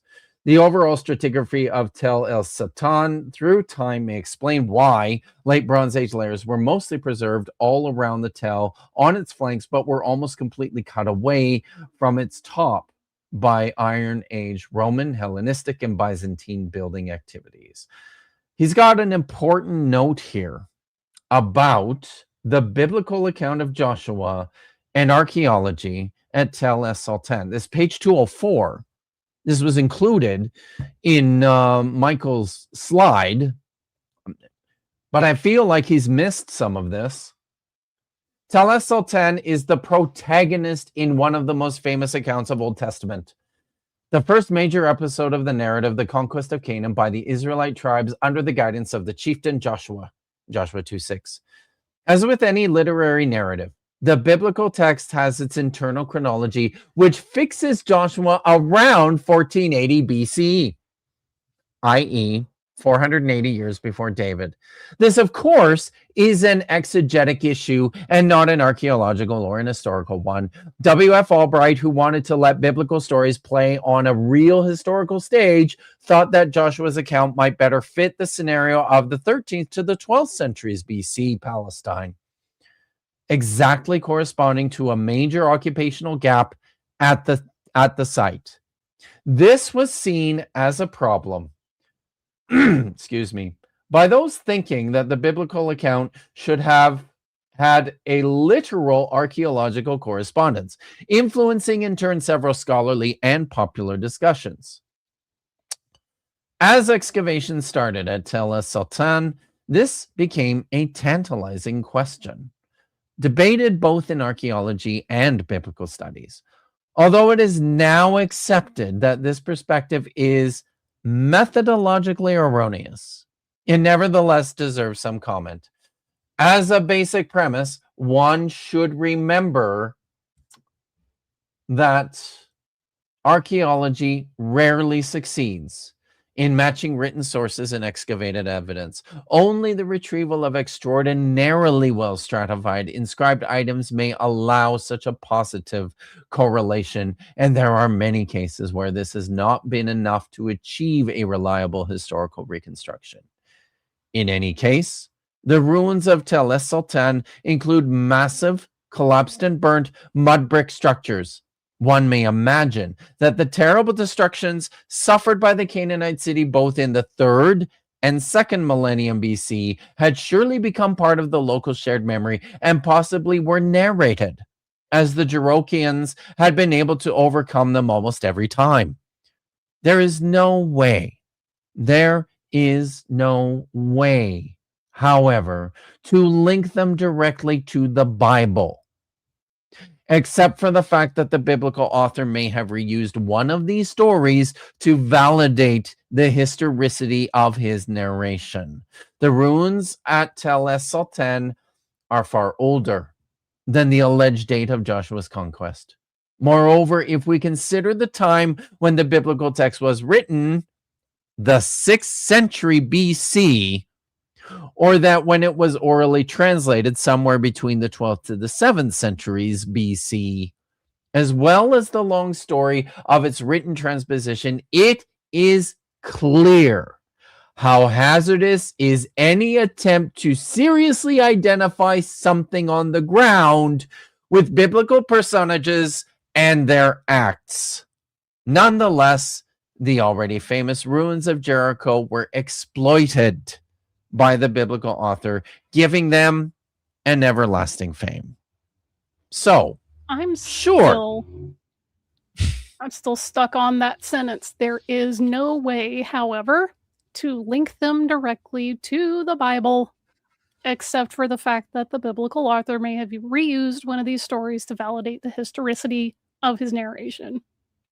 And who's this author, by the way, like that you're reading from? Lorenzo Nigro, the archaeologist and the leader of the Italian-Palestinian excavation, who Michael has just cited. Who Mike has on the slide here. That's who he has on the slide here. Well, Michael is very, very happy about these a couple of articles that Nigro has, and I just don't understand why. I mean, I do understand why, but it's not. I mean, it's absolutely not the flex he thinks it is. I understand it. Yeah, I don't see any evidence to the contrary, man. I don't know what you're talking about. Very true. Very true. So, Lorenzo Nigro, again, I will repeat this again. We saw this with Scott Nagel, who Michael cited, who does not agree with Michael. We see this with Nigro, whom Michael has cited, who does not agree with Michael. Why don't these guys agree with Michael? This is a question he's not asking. Clearly, it's an important one. It's really fucking important. If you're going to cite these people, make sure you understand exactly what they're saying. Because half the time, I'm convinced he doesn't. Yeah. All right. He's going to say a little bit more. Now, remember, once again, I'm going to remind everyone, Michael has said that there's no casemate wall in the 1550 destruction of Jericho, therefore can't be Joshua's conquest. And now he's talking about the late bronze 2B layers, which were heavily cut. So, there's a lot of stuff that's missing. And he's also mentioned that there was a mud brick wall built on top of the Cyclopean wall. Fortifications that can be dated to the 13th century Jericho, which is where he wants to find Joshua and the Israelites. All right, let's continue. Man's working his hands to the bone in the quote mines. God, is he ever? Found anything there. It's that Solomon, the Byzantines, the Romans kept building on top of Jericho, kept building, and they kept digging and digging down into the late bronze layers, removing any evidence of what happened there. Wait, so we just pause, don't know what happened to this walled city. He said removing any evidence of what's happening there? Is that what Nagro said? No. He said there is a scarcity of evidence. A scarcity of evidence from the 13th century layers because of this activity. Very little does not mean it's not zero. It's not nothing. There's stuff there. There's shit there. So you're telling me there's a chance? Just a second. I'm going to close this door. Press play. Okay. But Lorenzo Nagro also notes something interesting. He says after the late bronze city was there, it disappeared, and it was replaced by a small rural village. So Iron Age 1 was detected in a few places on Spring Hill. Ceramic material was dated to the 11th century and may be related to the rural village that rose out of the ruins of the late bronze city. So let me explain what this means in terms of a timeline. So let's go through this. So 1550, the first destruction, the Cyclopean wall comes down. Okay. They rebuild it with a new mud brick wall. Okay. Exodus comes in around 1265. 1225 is a conquest. This mud brick walled structure disappears. We don't know what happened to it. Okay. And what happens after this period, there's just a small village there. So the walled city is gone. And all that's there is a small village. That's basically the new story of Jericho. Hopefully, if they keep studying it, they'll find evidence of a destruction. That's just wishful thinking, man. They're gonna find the Ark one day, y'all. You just wait. You just wait. They'll show you. Hold on, guys. It's coming. It's coming. It's coming. Also, yeah, it's mud brick. Rain happens. But thank you for bringing this up because he keeps saying it, right? It's a mud brick wall on top of the Cyclopean wall. What kind of a wall is Michael actually looking for? He's looking for a casemate wall. He said it. The 1550 destruction can't be the destruction of Joshua because there's no casemate wall there. There's no fucking casemate wall there. Anywhere. It's not there. It's a mud brick wall. It's like 2 meters wide. It's not a casemate wall, which is what is described in the book of Joshua. It's the evidence that Michael uses explicitly in this presentation to reject the 1550 destruction as Joshua's. Why aren't you doing the same thing with the mud brick wall? It's not a casemate wall.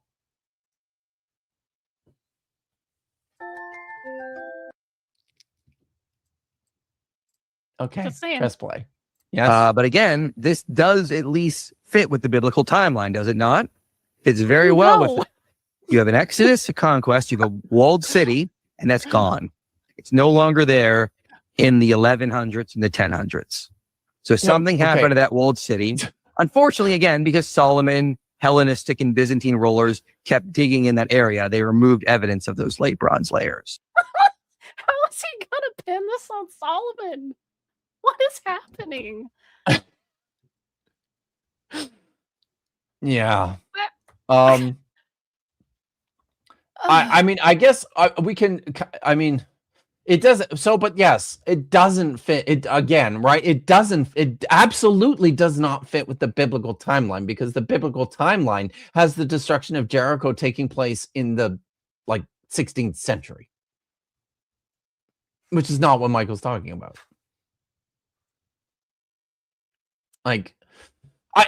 Is his audience just not paying attention?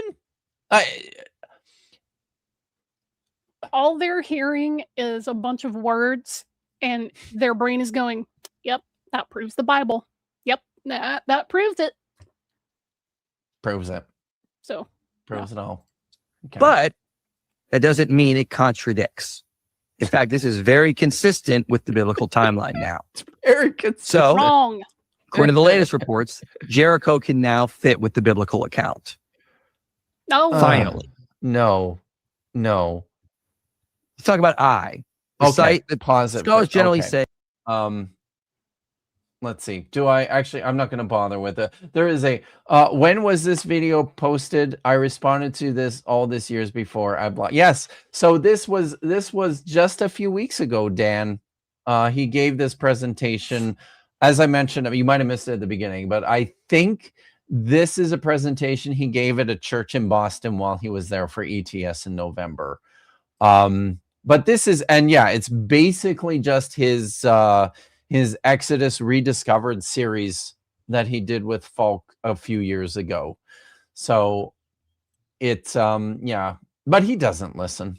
He's not going to listen to me. He doesn't listen to you. He's not going to listen to the scholars that I'm reading who are clearly, telling him, my guy, it's not that simple. And you actually have to look at a wide range of data points in order to arrive at a perspective of what the fuck happened at the end of the Bronze Age and the beginning of the Iron Age. So, I mean, all that is, yes. Joshua Geese for $5. Thank you. Solomon destroyed biblical evidence. Doesn't sound too wise to me. Excellent. Woo! All right. So I had another thing from Niagara's written another article. I'm not gonna. We won't bother with that. It's just as unimpressive to Michael's or to David Falk's case for the Conquest and Jericho. So we're just gonna plow on here and talk about I, which is fun. Jones is so stubborn that he won't, and fair, yes, he won't even listen to Joel, who will actually Joel, who's nice to Michael, who will actually go on his show and try to help him, and he's not going to listen to Joel. Yeah, Dan's right. The IP's been informed about the problems with these claims. He's literally arguing that there's no evidence that precludes the event. Therefore, we can assume the event is likely. No, dude, you're not reading. Please read. You're not reading. Read to the end of annoying. the section, Mike. That would probably help you a lot. Like, don't just go, Control F for phrases that you think might back you up, and don't just read sentences that are quoted out of context. Just read the whole section. That's usually a good idea. It's a very good idea. Or do you have another source? No, let's start talking. Let's get into I here. Okay. That I was is et tel. Now, they'll say things like, well, we have no evidence of any destruction there during the time of Joshua. But the problem is that the Bible doesn't describe Ai as a giant city like Gibeon or a giant fortress like Jericho. Okay? It describes it rather small.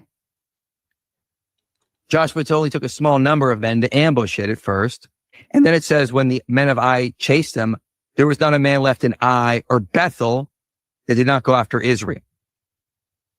So it kind of treats Ai like a small outpost for Bethel, which was the real city. What the hell is he talking about? So, I Et tel Brute. Sorry, I need to laugh. I'm very irritable. Real quick, Lieutenant Matt, the Navigator replied, "This man is in severe need of treatment for quote long." That's what you get when you work too long in the quote mines. Oh, treated for that's good. I like that. So, I want you to look at what he's got on the screen here, where he says, like, this is pretty important, right? And we've talked a little bit about this before. In fact, maybe do I have that handy here? No, but that's okay. We've talked a little bit about this in the past before, but look at it says here, like Michael's making the point here that Ai is small. It's a small city. It's a small outpost, and this is based on both the archaeological record. But then he says, like the Bible sort of describes Ai that way. And here he's got these texts here. I think these are wrong. Where he has it as Judges 8 verse 12 and 8 verse 17. These are supposed to be Joshua. This is just sloppy. Michael, I understand that mistakes happen, but for real, like fix your shit. Otherwise, it looks like you're just sloppy and you're not paying attention to the important things when you make little mistakes like this, right? So, it says here he took about, this is Joshua, took about 5,000 men and set them in ambush between Bethel and Ai. And then it says that not a man was left in Ai or Bethel who did not go out after Israel. They left the city open and pursued Israel. Now, what's important is that, let me pull my notes up here. I think, did I write down the text? Yeah, Joshua 8. If you have Safaria open, Vish, can you pull up Joshua 8? And let's look at that. Which verse? Start verse 3 is where I think start in verse 3. And we'll read it pretty quick here, I think. Okay. So Joshua and all the combat troops prepared for the march on Ai. Joshua chose 30,000 men, valiant warriors, and sent them ahead by night. He instructed them as follows: mind, you are to lie in ambush behind the city. Don't stay too far from the city, and all of you be on the alert. I and the troops with me will approach the city, and when they come out against us, as they did the first time, this is the second attack on Ai, we will flee from them. They will come rushing after us until we have drawn them away from the city. They will think they are fleeing from us, the same as last time. But while we are fleeing before them, you will dash out from your ambush and seize the city, and Yahweh your God will deliver it into your hands. And when you take the city, set it on fire. Do as Yahweh has commanded. Mind, I have given you your orders. So Joshua sent them off, and they proceeded to the ambush. They took up a position between Ai and Bethel, west of Ai, while Joshua spent the night with the rest of the troops. Early in the morning, Joshua mustered the troops. Then he and the elders of Israel marched on Ai at the head of the troops. All the combat troops that were with him advanced near the city and encamped to the north of Ai, with a hollow between them and Ai. He selected about 5,000 men. Remember the ambush force? How big that was? How big was it, Vish? Do you remember how big that was? 30,000. That's a lot. That's a lot. Yeah. It's a lot. He's saying this, which is later on. He's like, oh, it's not a lot of people. That's 5 out of 30,000. Yeah. But this, even if it was just that, 5,000 is a lot. That's a lot of people. And we'll talk about this in a minute. Thus, the main body of the army was disposed on the north of the city, but the far end of it was to the west. Thus, this was after Joshua had spent the night in the valley.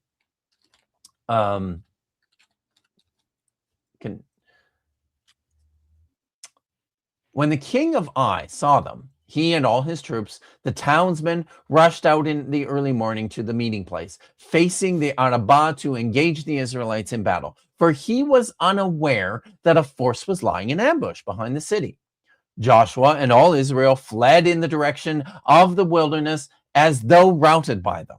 All the troops of the city gathered to pursue them. Pursuing Joshua, they were drawn out of the city. Not a man was left in Ai or Bethel who did not go out after Israel. They left the city open while they pursued Israel. God then said to Joshua, hold out the javelin in your hand toward Ai, for I will deliver it into your hands. So Joshua held out the javelin in his hand toward the city. As soon as he held out his hand, the ambush came rushing out of their station, the 5,000 men. They entered the city and they captured it, and they swiftly set fire to the city.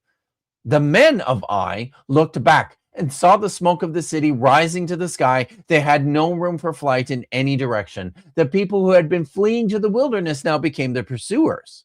For when Joshua and all the Israel saw that the ambush had captured the city, sorry, that was the 30,000, not the 5,000 that entered the city and burned it. They turned around and attacked the men of Ai. Now the others were coming out of the city against them, so they were between two bodies of Israelites, one on each side of them. They were slaughtered so that no one escaped or got away. The king of Ai was taken alive and brought to Joshua. When Israel had killed all the inhabitants of Ai who had pursued them into the wilderness, and all of them to the last man had fallen by the sword, all the Israelites turned back to Ai and put it to the sword. Those who fell that day, men and women, the entire population of Ai came to 12,000. 12,000 people is the size of Ai, according to the biblical text. Michael says this is a small city. 12,000 people is a lot. In that time period, that's a lot. we have talked about this before in presentations of the Conquest. So the largest city in Canaan at the time of the 12th century BCE, 13th century BCE, was Chatzor. Estimates for the population of Chatzor at this time are around 12 to maybe 15 or 18,000 people. The largest city in all of Canaan. 12 to 15, maybe 18,000 people. And I'm saying this by like a fucking country mile. Like, it is a massive city compared to everything else in the area. Everything's quite small compared to Chatzor. 12 to 15 or possibly 18,000 people. And Michael wants us to think that the 12,000 resident city of Ai was a small city at the time of Joshua. No, my guy, it just is not. Is this considered a harem offering? I believe that I only use the term with respect to those places where it's deployed. I believe so. I believe later on in the text it does say that this was a harem offering to Yahweh. And this is also, if you think about it logically, in response, the response by Yahweh, if the largest city is 12 to 15,000 people, how is Joshua running around with 30,000 folks and not just wiping everyone out with no issues? Exactly. These are some of the attendant problems of aligning the biblical text to the archaeology of the period. Not the only problems. These are some of them. Right? There's a whole bunch. We've already talked about a few of them. One of them being the really big one being the continuity on display between the Canaanite city-states and the emerging highland population over a period of over 200 years is a major problem for the biblical narrative. You had something else there. Simone was just saying, isn't this where the guy took gold and stuff? Yes. Thank you. Thank you for getting me back on track, Simone and Vish. Yes. Joshua is sent to destroy the city of Ai, and they fail because Achan has violated the cherem of Jericho. So what happens is Achan and his entire family then are cheremed. They're made as a cherem offering in satisfaction because Yahweh needs his harem. He needs it.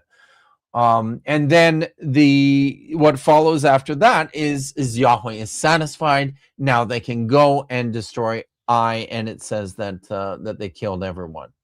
And I believe it also does say within the text that it is a Hanam offering to Yahweh. I'm not entirely clear, but I believe that's the case. So importantly, Ai's, according to the biblical text, Ai is like it's not, and that's the thing too. Ai's still big, but it's not as big as Jericho, according to the text. And that's part of this, right? Like the writer of this story in Joshua wants you to think that Jericho's fucking enormous. And then Ai is smaller, but it's still big. 12,000 people. They understood at the time when here I've got something so at the 8th century in the 8th century, when some of these stories, maybe these, I don't think necessarily, but it's possible that stories from the book of Joshua were written as early as the 8th century BCE. I don't think that's the case, but it's possible. But let's allow it. Let's say that the stories in the book of Joshua were written as early as the 8th century BCE. At the time of the 8th century, at the time when the city of Samaria was destroyed by the Assyrians, it was far and away the largest city in the entire region, the city of Samaria. At the time of its destruction, there were at least 27,000 people in the city of Samaria. So in the imagination of the writer, you know, maybe the city of Samaria is comparable to that's kind of what they have in mind when they're writing about the destruction of the city of Jericho. Jericho is like their analog for Samaria, this city of almost 30,000 people. And from that perspective, then maybe maybe it does look quite a bit smaller with only 12,000 people. But they still understood that this was a big city. It's not Samaria, it's not Jericho, but it's still pretty fucking big. I think that's kind of the point here. Let's let this play out because he's got some strange things to say about Ai relative to Mike, Bethel. it's really hard to read the text when you've faded it out to try to get your super cool burning land background in there. So just a pro design tip there. Yeah. But I had to be taken first. Now, what's interesting, though, is that Israel Finkelstein, for example, he actually says we do have evidence Bethel was destroyed at this time by invading Israelites. Again, Finkelstein does not believe in an exodus. But even he admits, Bethel seems to have been destroyed around this time. It appears to be by... Okay, read it closely. The last late Bronze Age settlement was annihilated by a great conflagration, which left 1 to 1.5 meters thick debris. This destruction layer is described as one of the thickest ash levels yet reported in Palestine. It was dated to 1240 to 1235 BCE and attributed to the invading Israelites. Who attributed this? Is he saying that this is probably No, he's saying it was attributed. Now that's passive voice, but who did the attribution? Who did that, do you think? This is basic reading comprehension. Guys, this is why Vish is the co-host on this show, because she will read things carefully and properly. Just reading it. Just read it. Just read it.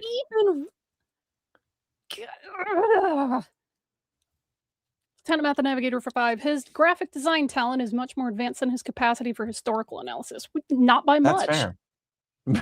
But that's fair. So just covering his ash. Very good. Good, thank you. Awesome. Thanks, You know, what would guys. be You guys called are the invading best. Israelites.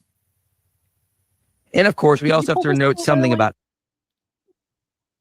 What's Did you that? pull this paper? I did Okay, not, that's fine. sadly, but it's okay. Okay. I'm happy. I'm happy to concede this. I'm happy, Okay. and that's the thing here too, right? I am happy to concede in my model of the transition. I'm not going to call it a conquest because that's not what's happening. But in my model of the transition from the Bronze Age to the Iron Age in Palestine, I am happy to accept that there are properly sites that were destroyed by actual Israelites.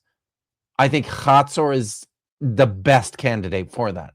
When I'm talking about Israelites, though, it's not the same thing as what Michael's talking about when he's talking about Israelites. These are just the people who became, these groups that organize themselves into these kingdoms of Israel and Judah at a later period of time. They're the ones who probably have these traditions that they're bringing along with them from an earlier time. But importantly, they're not coming from outside of the land. They're already there, and they're just one small part of everything that's going on. They're not responsible for most of the destructions of the cities that are taking place at the end of the Bronze Age and the beginning of the Iron Age. That's kind of the important point here. Ugh. What's funny What is okay, thanks. Dan's got it here. If you want to grab that, I can grab that. The archaeology and history of Bethel. Okay. Yeah, I was just trying to pull this, but what's interesting is while I was scrolling through it's in German, by the way, a lot of this. Finkelstein and Yuval Gadot write a paper in this pig frequencies and Iron Age sites in the biblical pig taboo. Once again, I'm like, I was just talking to somebody about this. So, yeah, I'm gonna just archaeology and history of Bethel according to Albright and Kelso. So, okay. he cites Kelso from 1968 as attributed it to the invading Israelites. So yeah, I guarantee you that, and we don't need to look at it, but thank you, Dan. Yeah, Finkelstein is not attributing any of this to invading Israelites. He's providing a history of scholarship. What happened? I found it on JSTOR. Okay. So, yeah. I have a bunch of stuff, so I think we'll just plow forward. It's there in the chat if people want to look at it. Rest assured that Michael is not properly representing the material here. Let's listen to what he has to say here. I want to try and finish the stuff that he has about I today before we have to shut it down. So what does I mean in Hebrew? It means ruin, heap of stones. Pause it does not mean in every, I'm just going to say it, and people can fact check me on this. I invite you to, but in the meaning of I is this: it's ruin or heap of stones. In every single reference to I in Joshua chapter 7 and 8, really importantly, it doesn't appear like this. It appears ha-I. What's significant about that, Vish? Or are you listening to me? I am. When you're saying it's ha-I or the I, it's the ruin. The ruin, the heap of stones. Not necessarily a proper noun. Yeah, right. Like a city. Every single instance in the story of I in the book of Joshua calls it ha-I, the ruin, the heap of stones. It's honestly, it's like, it's just one of the things about reckoning the story with what's actually going on in the archaeological record. It's just so on the nose to me. It just is. It's like they're telling you what's happening. The writer is telling you there's this big heap of stones. You know, we all know it. There's this big ruin there. The ruin, you remember the ruin? Yeah, that was a big city once. And Joshua totally wrecked it. He did. A long time ago. That's when he did. That's when he was doing. All right. Press play. I do want to say that skimming through this paper, the summary for one of these parts. You know what? F it. Okay. Here we go. Fine. Yeah. Just a reevaluation of the archaeology of Bethel indicates that the site prospered in late Iron Age 1, Iron Age 1, Iron Age 2B, and the late Hellenistic period, that it was weakly settled in the late Iron Age 2A and Iron Age 2C, and that it was probably uninhabited or almost deserted in the Babylonian and Persian periods, possibly also in the early Iron Age 2A.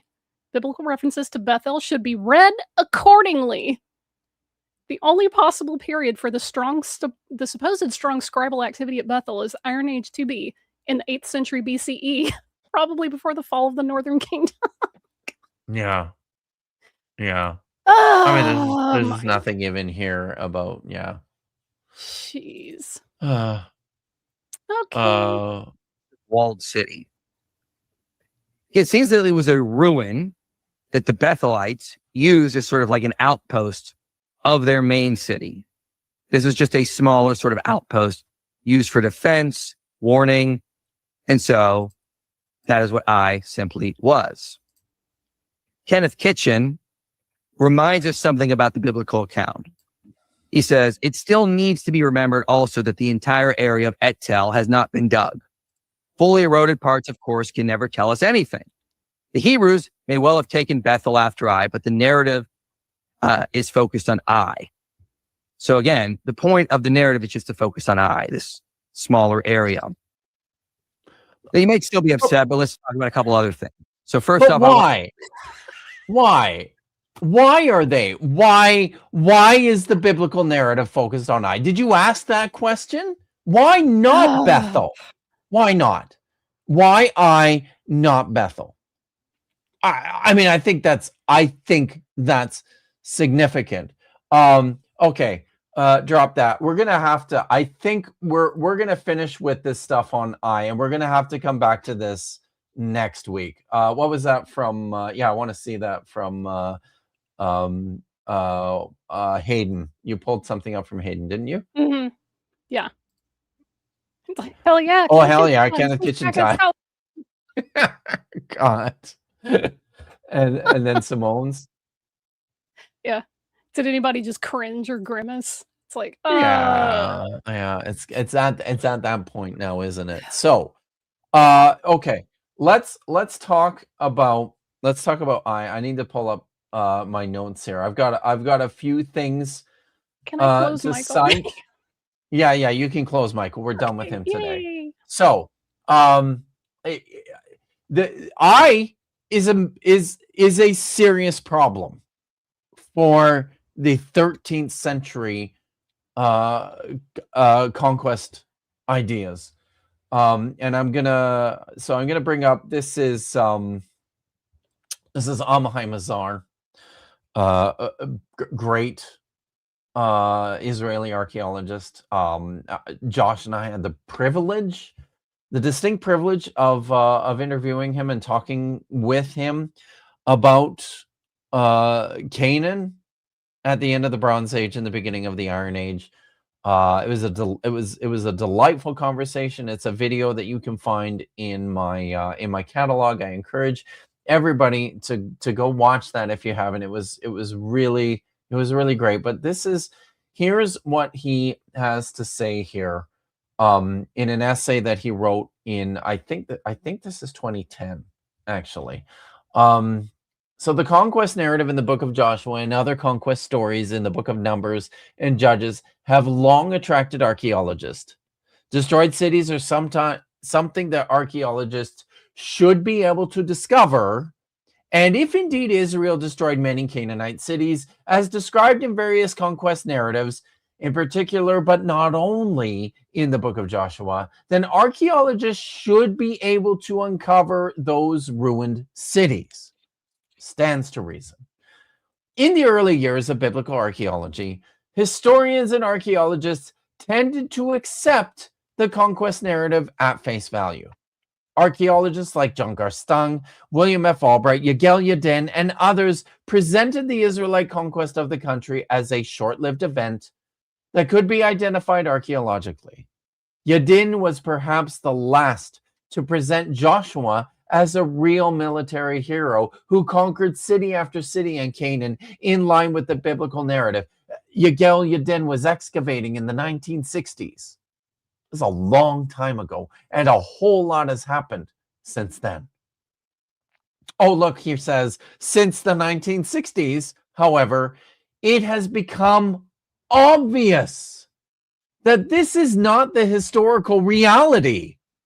Archaeological investigations have shown that many of the sites mentioned in these conquest stories turned out to be uninhabited during the assumed time of the conquest, that is 1200 BCE. Uninhabited. This is the case with Arad, Heshbon, Ai, and Yarmut. At other sites, there was only a small and unimportant settlement at the time, as at Jericho, and perhaps Hebron.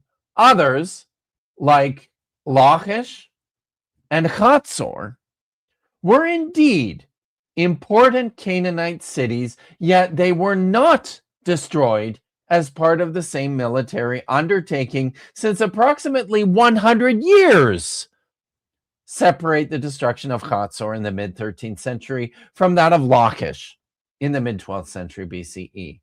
At other sites, the archaeological evidence is even more meager.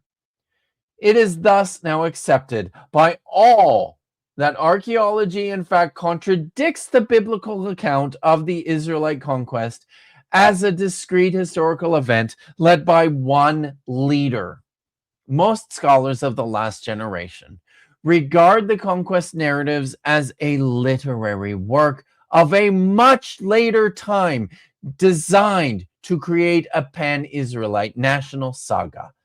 Nonetheless, even this latter view does not exclude the possibility that certain conquest stories echo isolated, individual historical events. Excuse me, I have to cough.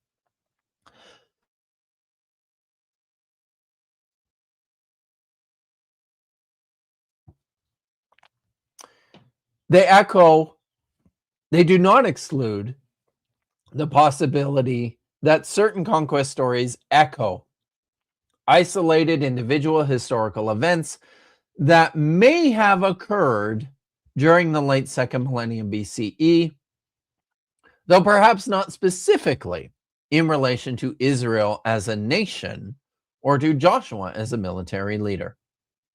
Other stories seem to be ideologies rooted in situations relating to the period of the settlement. And this brings us to this final example today. The next week, we're going to talk more about Chatzor. Michael's going to get into Chatzor and then Mount Abal, and we'll talk about that next time. But we're going to finish up with this. Several examples provide more specific test cases for how ancient recollections of the past made their way into the later biblical narrative. The Bible's description of the conquest of Ai details its location. Ai, which is near Beth Aven to the east of Bethel in Joshua 7:2. Assuming the identification of Ai with modern Et Tel, the only prominent site east of Bethel is correct for the story of its conquest in Joshua 8 is negated by the archaeological finds. No. Assuming the identification of Ai with modern Et Tel, the only prominent site east of Bethel is correct. The story of the conquest in Joshua 8 is negated by the archaeological finds.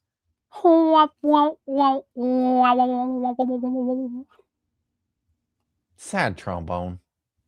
Yeah.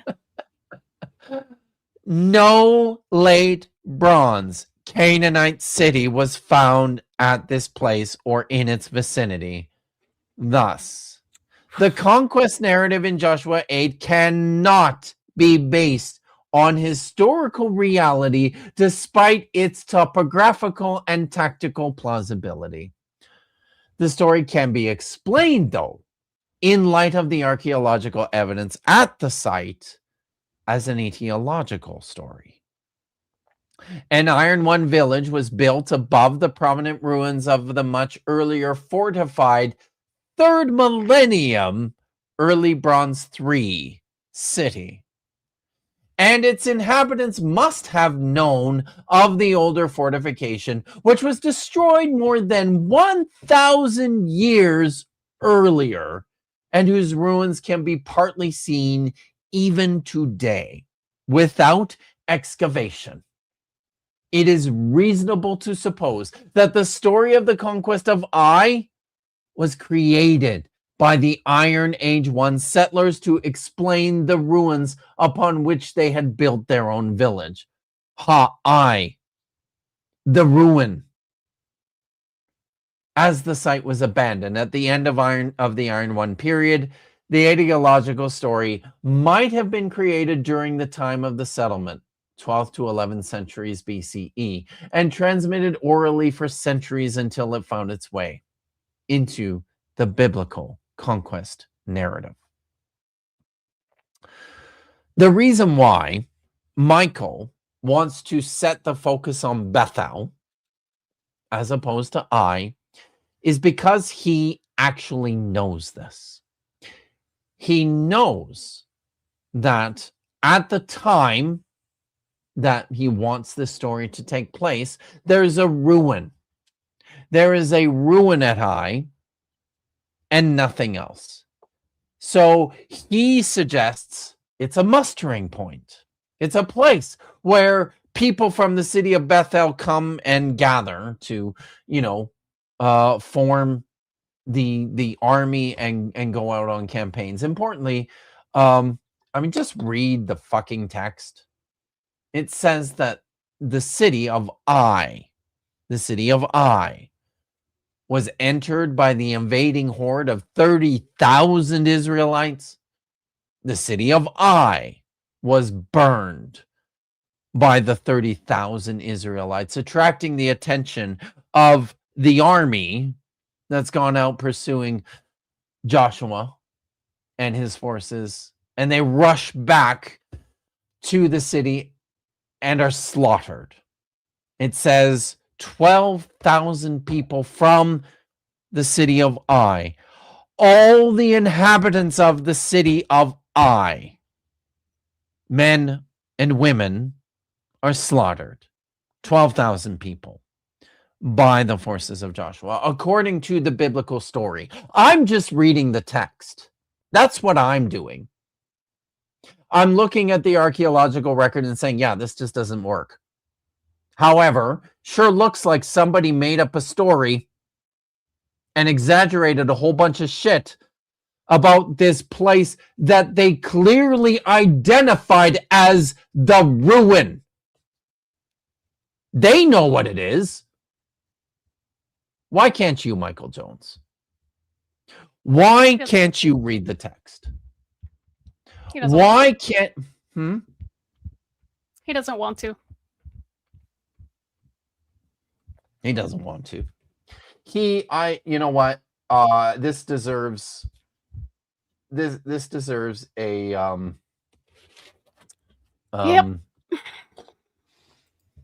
Protestant apologists fetishize the Bible.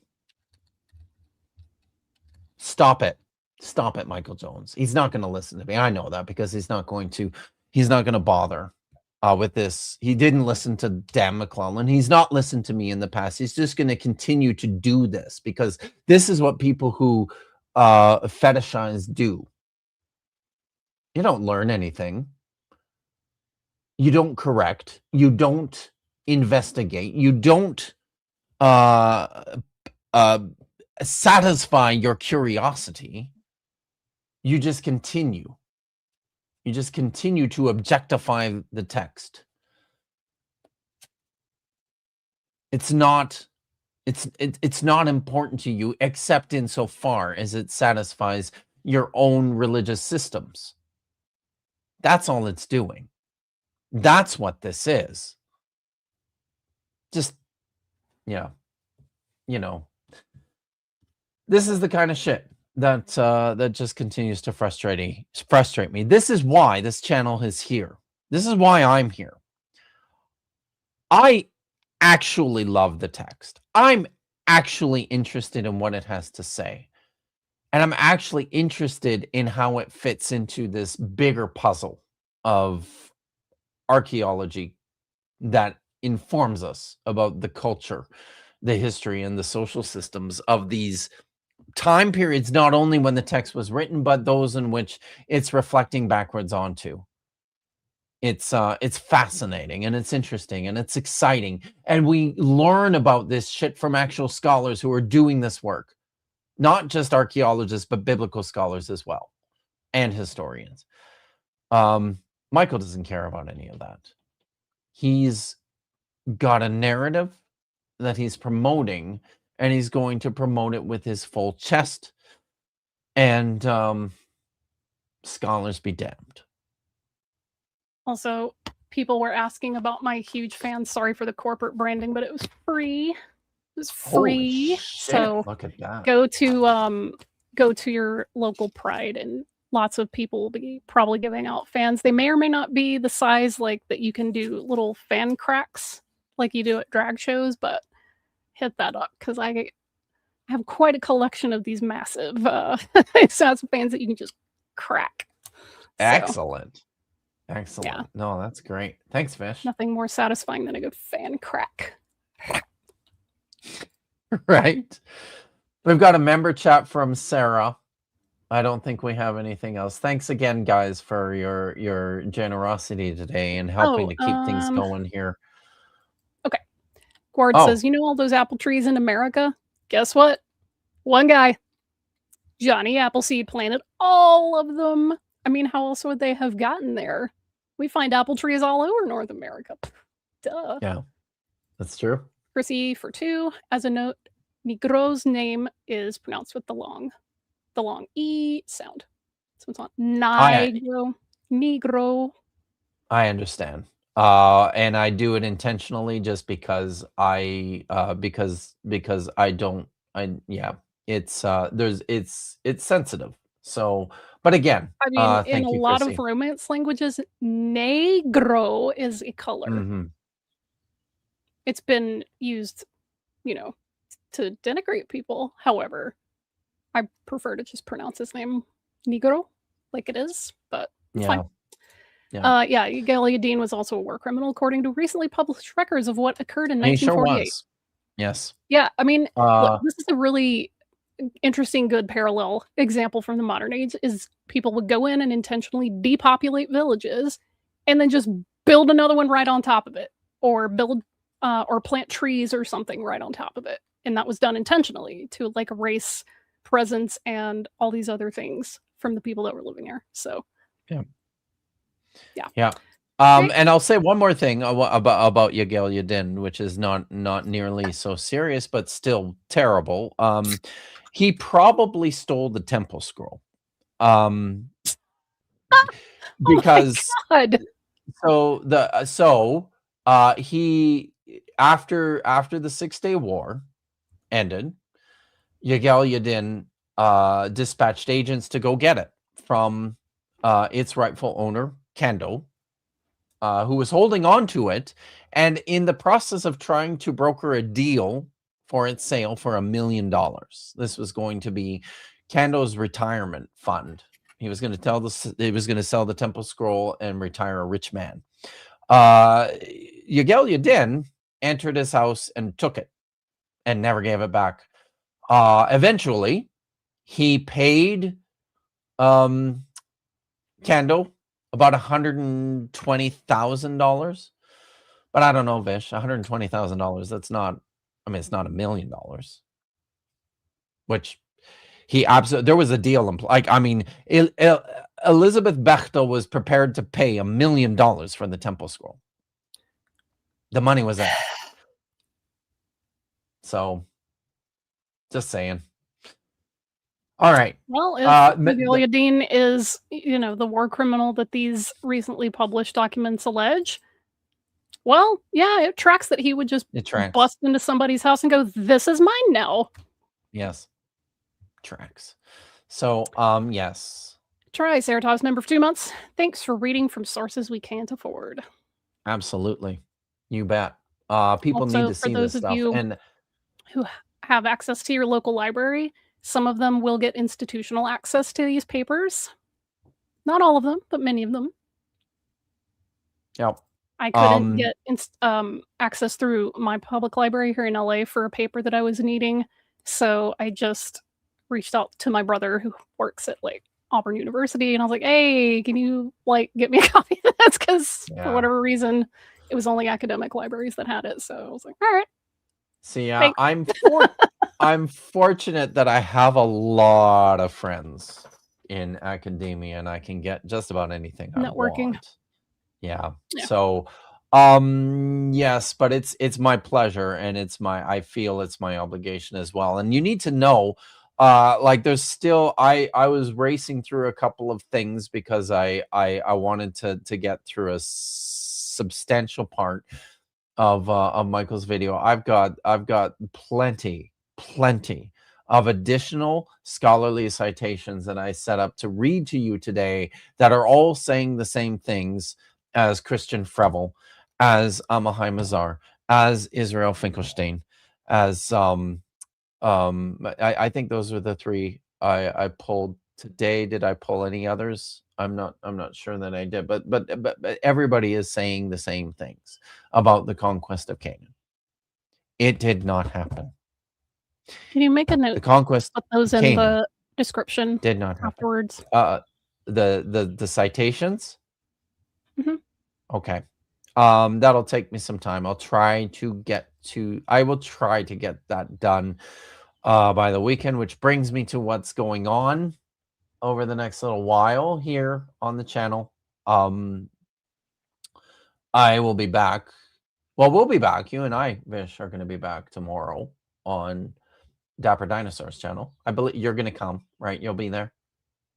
As far as I know, I'm planning to be there. Okay. I'll certainly be on Dapper's channel tomorrow at 3 o'clock Eastern, noon Pacific, doing some shit, some Hebrew shit, I think. He showed us the thumbnail earlier today. It's funny. It's always fun going and hanging out with Dapper and Vish. So we'll be back there tomorrow. Tomorrow night, come back, everyone, at 10 o'clock Eastern, 7 o'clock Pacific for the next installment of Budget Scripture Saturday. Nitty will be here. Dr. Tapioca Weasel will be here. It's going to be super fun. We are going to look at some stupider, equally as stupid shit as what Michael shared with us today, but also probably with some bad AI, which is always fun. And I'm going to be drinking, and it's always a good time. So come and hang out. It's a fun show. It's quickly becoming one of my favorites. And then I will be traveling this week, which means that on Thursday there will be no Kiryat Tibri. There's no reading stream this Thursday, but Vish and I will be back on Friday for more of Michael Jones. So Friday the 19th is also Juneteenth. So pick something thematically appropriate for the 19th. Yeah. Wow. I mean that. Yeah, I know. Yeah, I'll see what I can do. But I'm with my travel plans, it's going to be very difficult for me to do any actual work. So I've got outside my window. What's that? What happened out your window? Heard some nonsense outside my window. It's fine. Oh dear. Okay, we're all good. So okay. So but we're regardless, Vish and I are going to be back on Friday. Nothing on Thursday, but we shall both be back on Friday. And yeah, so oh yeah, I forgot about that one. Thank you guys. You're a fantastic for 20. Very generous. Every girl needs a fan or a fan club. Fans, any size, manual or electric. True. Handy. It's very true. Good stuff. All right, you got anything else, Vish?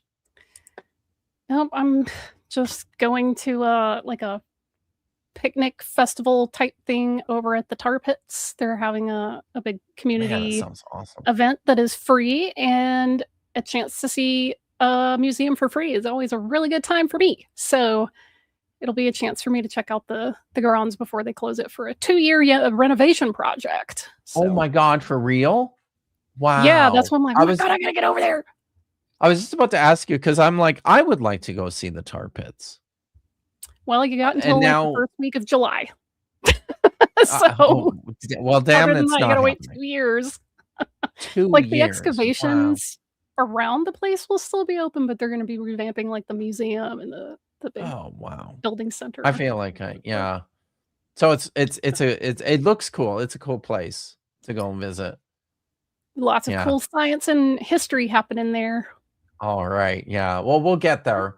I mean, I guess it'll have to wait for 2 years, but we're going to get there.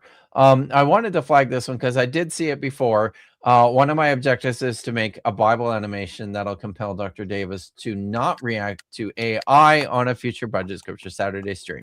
Thank you. Please. I'm happy for you to do so. That'll be great. All right. Well, we got to get out of here. So everyone is being redirected to I didn't mention it yet. Everyone's being redirected to Dapper's second channel, Top Hats Off, for the next installment of Star Trek Endurance, where I will be revising my role as the Viscount Lieutenant Vrelax, the Gorn science officer and stellar archaeologist aboard the USS Kongzi. So come and watch. It'll be a good time, but I have to grab something to eat and then get over there. So everyone, go pack picnic lunch or dinner. Yeah. Until next time, be good. Be excellent to each other.